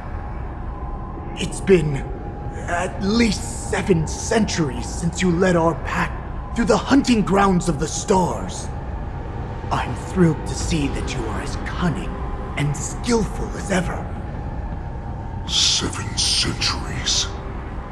7 centuries have passed. But why have Duran's whelps grown to look like this? Tell me, Moktok, why have you grown to resemble our most despicable slaves and enemies, the Foxians? I've been commanded to release you from this cursed prison. It is Senjaya's will. That's why I had to take a magic pill, don the skin of a lowly beast, and play along with their hypocrisy. Since you have an escape plan, tell me, what's our next move to get off of this ridiculously large ship? My brothers and I will lock down this prison, trapping the prison guards inside. This will buy us some time. The rest of my crew, who are undercover like me, will secure the vessels for our escape. According to the plan, we only have a tight 2-hour window to get out of here. Originally, I intended to carry out the plan tomorrow, but they're planning to transfer you to the Xianzhou Yaoqing now. So I seized this opportunity to set you free. What a reckless plan, you idiot! Even if we manage to get the ships, our chances of escaping are slimmer than a Foxian slipping through my claws! But we have no other choice. The angel serving under the Master of Immortality sent me with a message. Only your return will end the prolonged divisions among the Borisin. Every one of my crew is ready to lay down their lives if it means setting you free.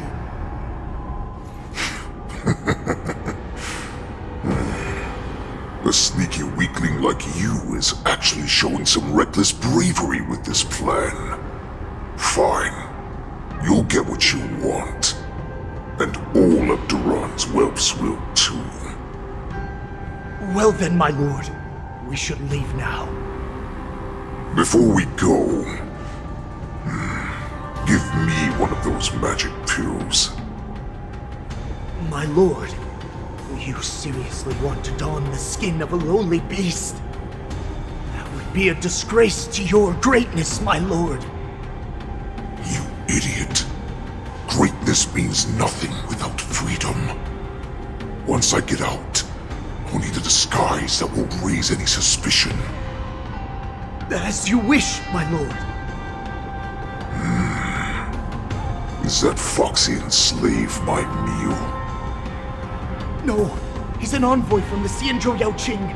I plead you to endure him a bit, my lord, as he's more valuable as a hostage. Take him, guys! Time to move out!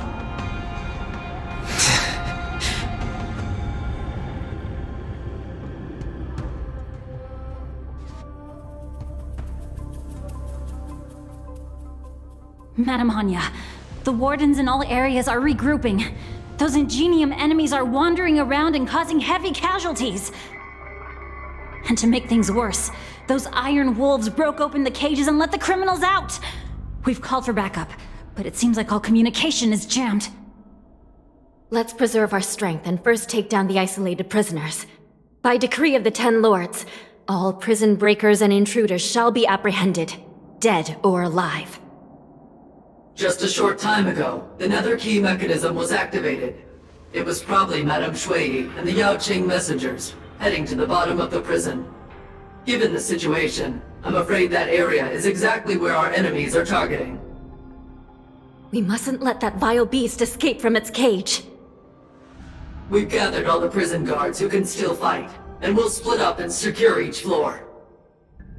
Go! Those intruders are quite bold. They must have been planning this for quite a while. Indeed, but Borison tend to favor direct and aggressive approaches. Crafting careful and precise plans like this is simply not their style. Let's focus on the current situation right now. Please help me.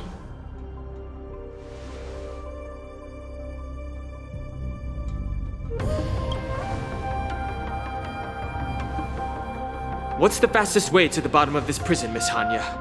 If we don't get there quickly, we'll soon be outnumbered by all the enemies inside. We'll have to bend the rules.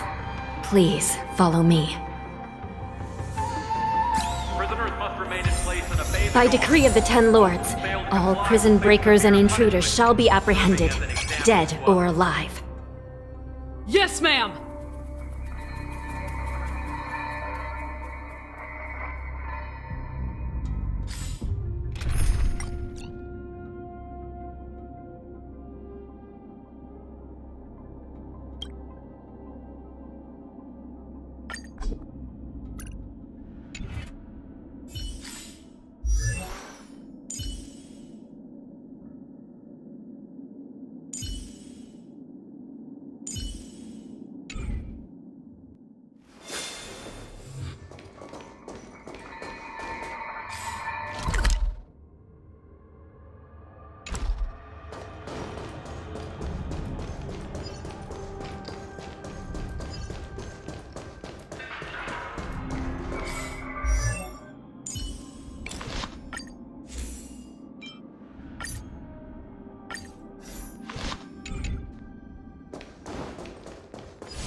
Hold your position here.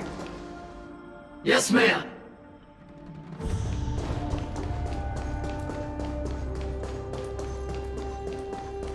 We need a few tools if we want to reach the bottom quickly. Follow me to the next floor.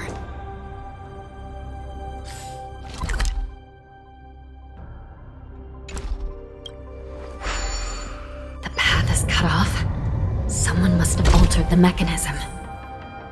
No matter. It'll just require a bit more work to get through.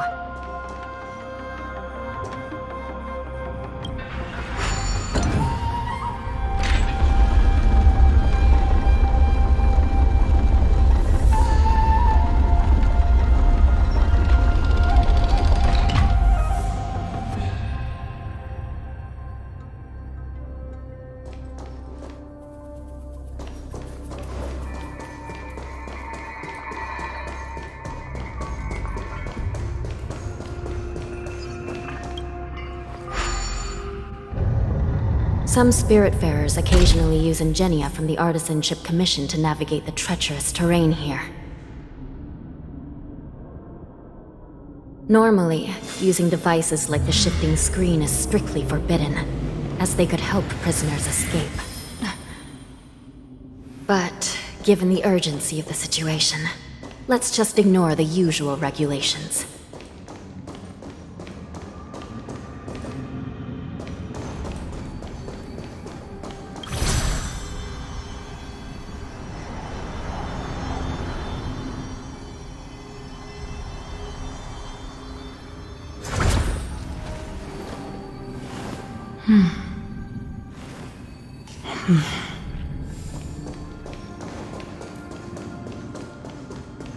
The Nether Key has been activated.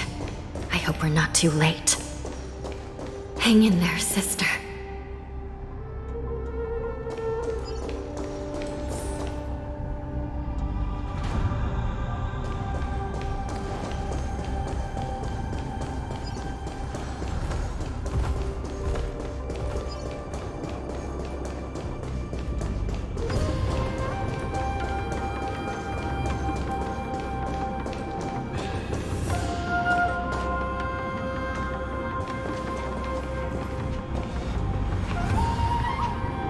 Looks like there was a fierce battle here not long ago.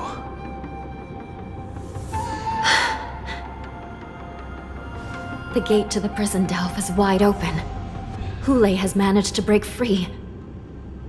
Where are the Yaoqing messengers? And where's my sister? Are they still alive? Let's look around. Maybe we'll find some clues.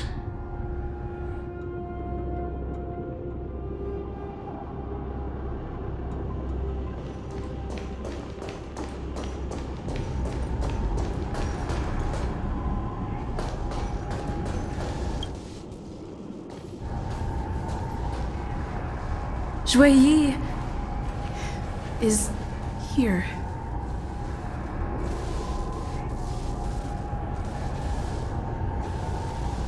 Miss Yi bravely sacrificed herself. My condolences, Miss Hanya.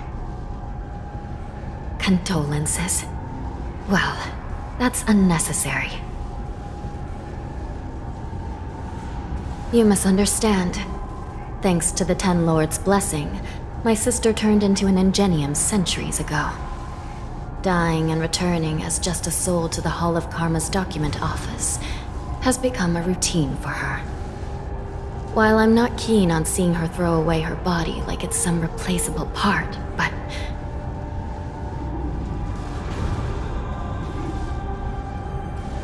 By the way, have you seen bodies that might be the Yaoqing messengers?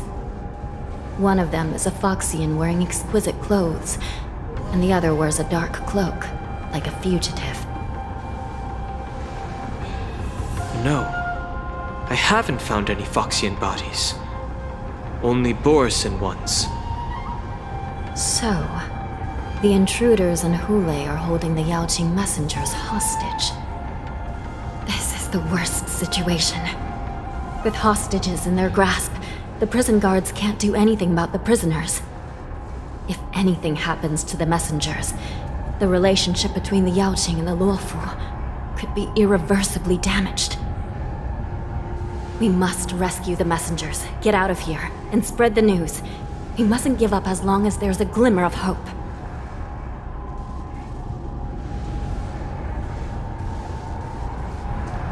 What have you found, Miss Hanya?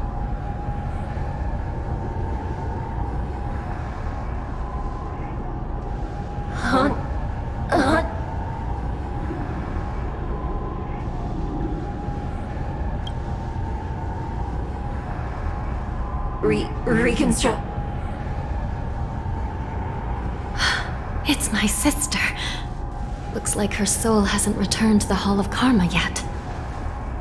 At such a critical moment, her death can give us information that we can turn into an advantage.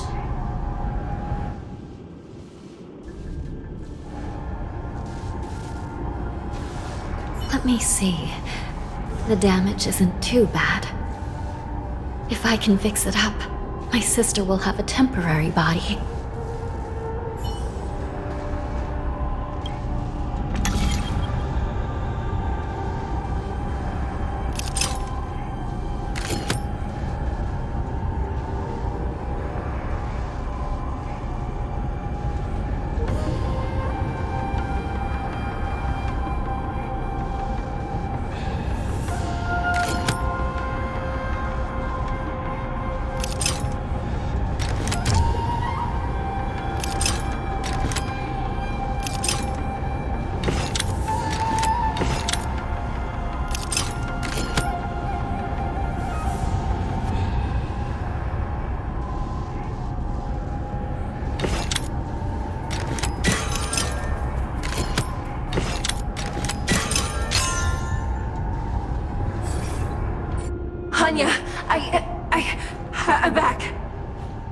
Welcome back, sister.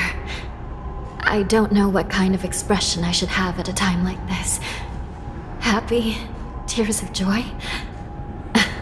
Forget it. I'm used to you coming back in all sorts of forms. Now is not the time for jokes. This Psycrane can't hold all of me. Sister, what did you see when you were killed? One of the Yaoqing messengers escaped, and the other one was taken hostage and brought upwards? Besides the Borisin, there were other intruders. Invisible. Invisible intruders? What does that even mean? How many conspiracies are tangled up in this mess? Do me a favor, sister. The intruders have cut off all communication between inside and outside the prison. And now you're the only person, the only bird, who can slip out undetected. Make sure you deliver the news to the outside world. I understand. Please be careful, sister. You are different from me.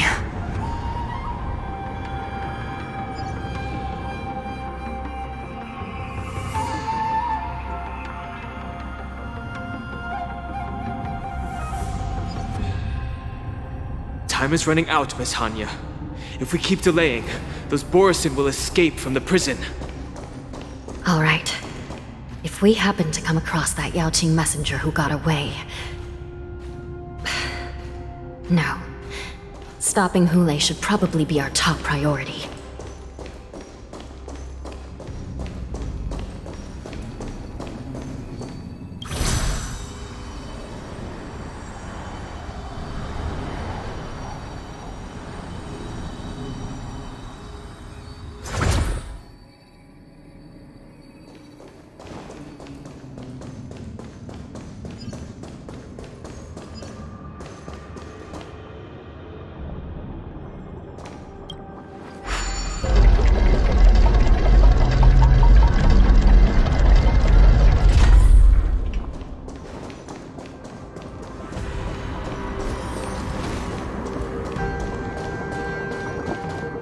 Wait!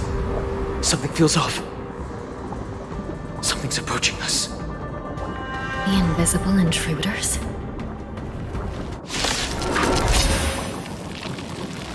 Watch your back! These abominations aren't prisoners from this prison. This is double speed. Converge and awaken. Again, still waters of oblivion. I weep for the departed. It too shall fall. Net markers activated. Time for a good old counterattack. The prison management on the Lawfu is truly concerning. Who are you? Aren't you looking for me? Time for a buzz.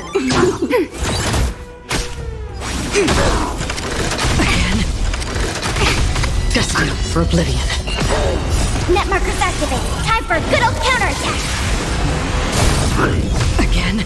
Ready for another? This is double speed. I weep for the departed.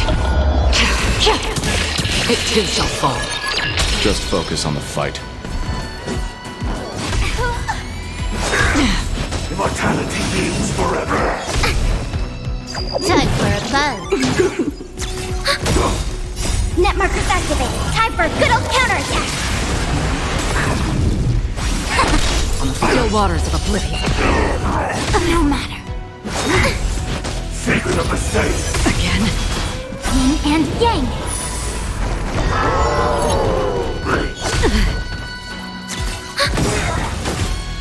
Net markers activated. Time for a good old counterattack. This is double speed. I weep for the departed. It too shall fall.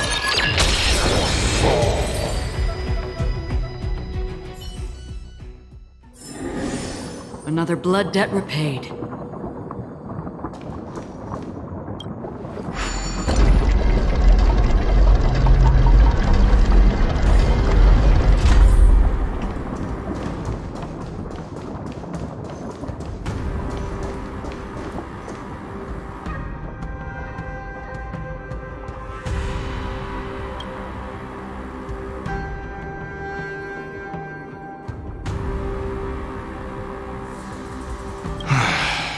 The prison management on the Lawfu is truly concerning.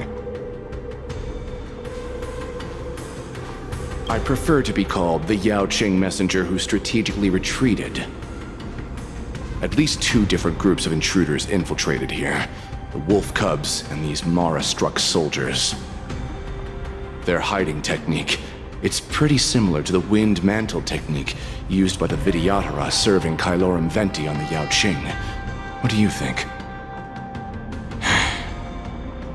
Well, never mind if you don't have any clues. Now is not the time to exchange assassination techniques. I'm Waza. My friend fell into the clutches of that wolf. I was planning to escape and report back as quickly as possible. But now it seems... the prison on the Lawfu is a real maze, I must admit. Thank you for your help, Mr. Moza. We'll do our best to ensure your friend's safety. No. You can do nothing for him now. And you shouldn't be focusing on his safety at the moment. Your friend is in Hulei's clutches and you're just going to leave him behind? Look, I'm the Yaoqing General's guard, not his. I've seen how that giant wolf fights, and there's no way. Trying to save my friend will only get us killed. I don't know how you think, but I won't throw my life away for a lost cause. Listen up. I've been tracking these fugitives, and I know their next move. They're planning to seal off the entire prison to keep the outside world in the dark. The worst-case scenario, we are all killed by that giant wolf, and the shackling prison is sealed off. No one will know about us or about their escape until it's too late. And the best-case scenario... looks like we've got some clever minds here after all. The best-case scenario would be, we seal the gates and trap the enemy inside with us. We can't let that monstrous wolf escape. Hopefully, someone will eventually notice that something is off and come to help. As for whether we'll still be alive by then, it's not something we should think about. You sure have a way of comforting people, Mr. Moza. As a person of the Yaoqing, I've always searched for something meaningful to give my life to. I have to make it out alive. My companions are waiting for me. As a netherworld dweller, I've already died once. None of you are part of the Ten Lords' commission, so sacrificing yourselves isn't the right move. As a judge, it's my responsibility to guard this prison, and if someone should step up to stop Hulei from escaping, it should be me, not you. Once we reach the gate, I hope you'll help me seal it. After that, I'll do everything I can to fight the Borisin, and you find a safe place to hide and wait for reinforcements. Now, let's proceed upward.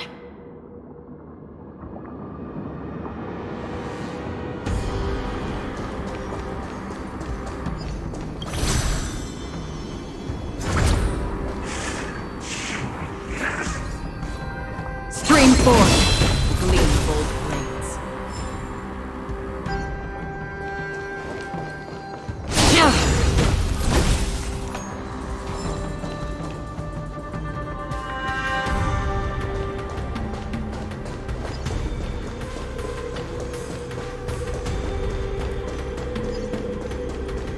Stream forth, gleam bold blades.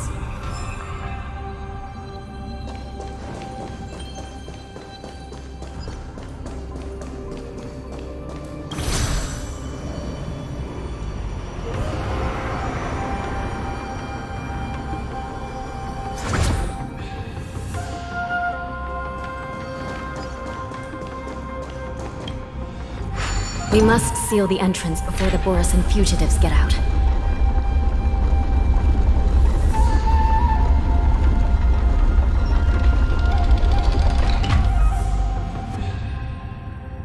The prison wardens and mechanisms won't be able to hold them for long. Follow me.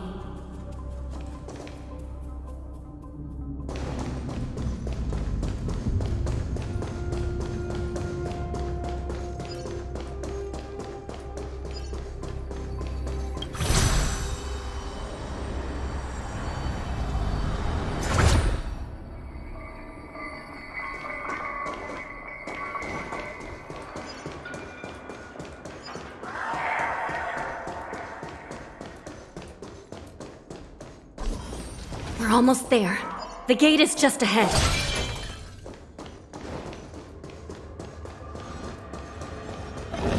Stream 4.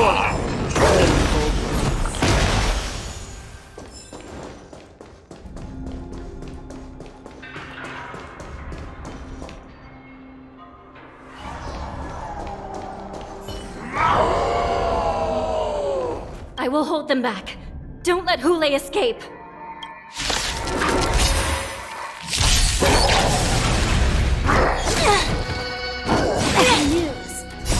Human creations! Time for a buzz.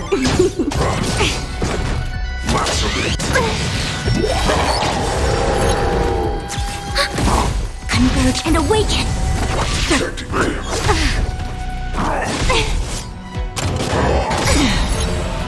Net markers activate. Time for a good old counterattack! This is double speed. I weep for the departed. It too shall fall.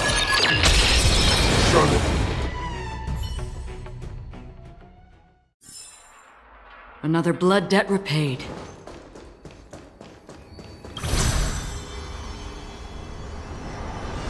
Stream 4.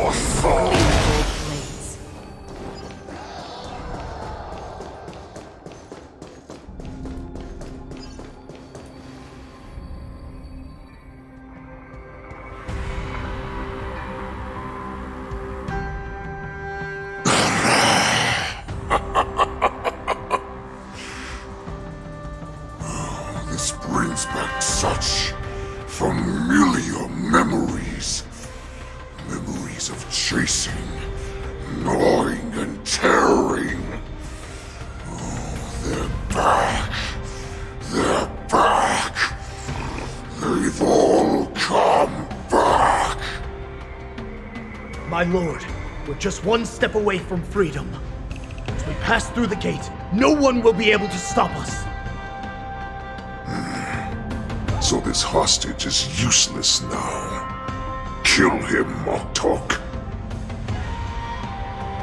He's getting away. Do something, Jiaoqiu. It's just like the old days, you useless loser. Just do something! Maybe this Yao Qing messenger can strike a deal in exchange for his life. He can use his status to help us escape from the Xianzhou. What do you think, Mr. Jiaozhou?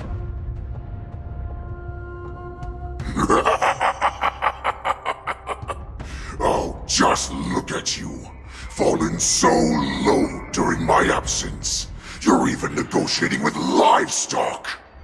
As far as I recall, no one from the Yao Qing would ever consider a deal with Duran's offspring.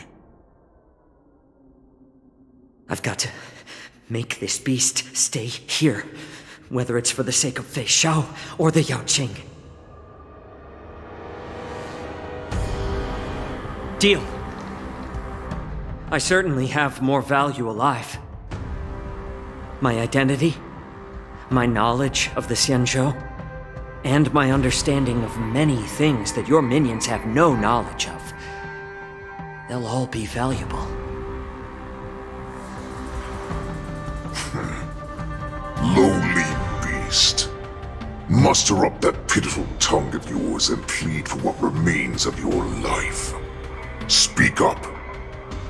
I'm afraid you're unaware.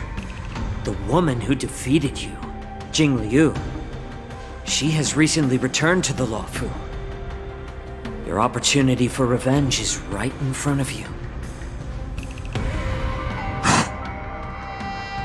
My lord, this slave is talking nonsense.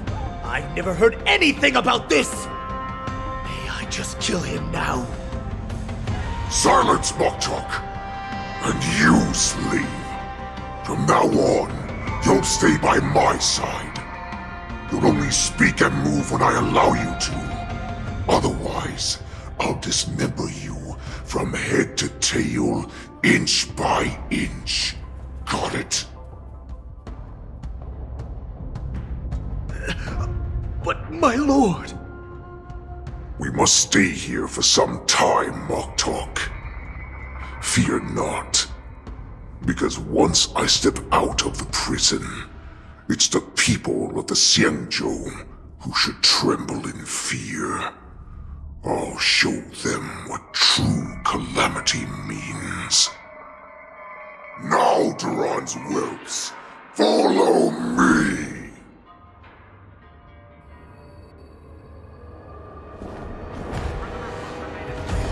Prison guards! Stop them! We're at Great Lord Hule! Serving as an example.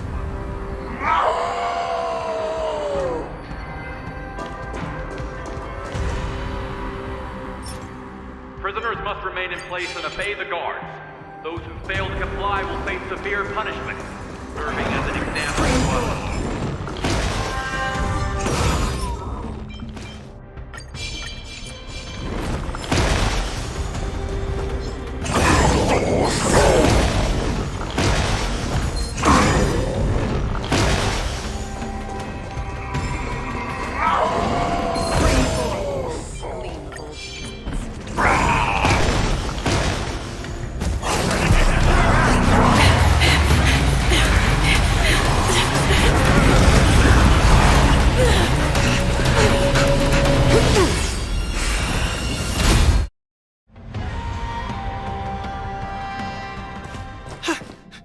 Report!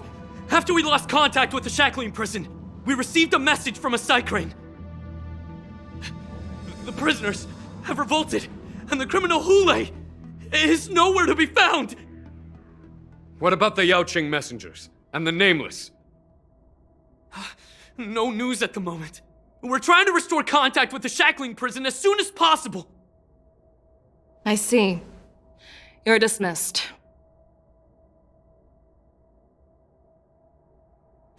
General Jing Yuan, General Hua Yan. It's just as we suspected.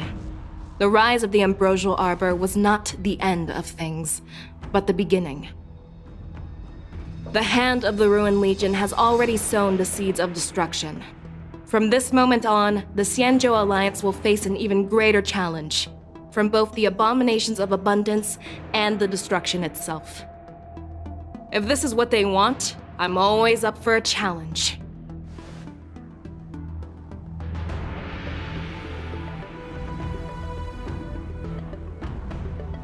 As the Marshal Special Envoy, I'll dispatch the Lawfu Cloud Knights to pursue Hule myself. Looks like the hidden dregs have finally come to the surface. And as I said before, it's time to wash them away, once and for all.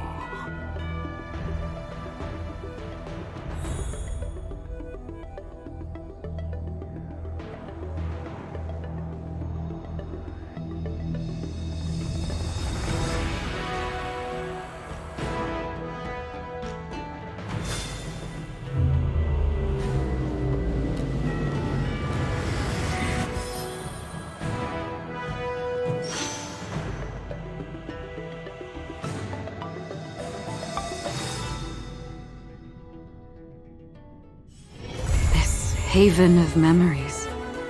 Every touch, every moment is like a thorned rose.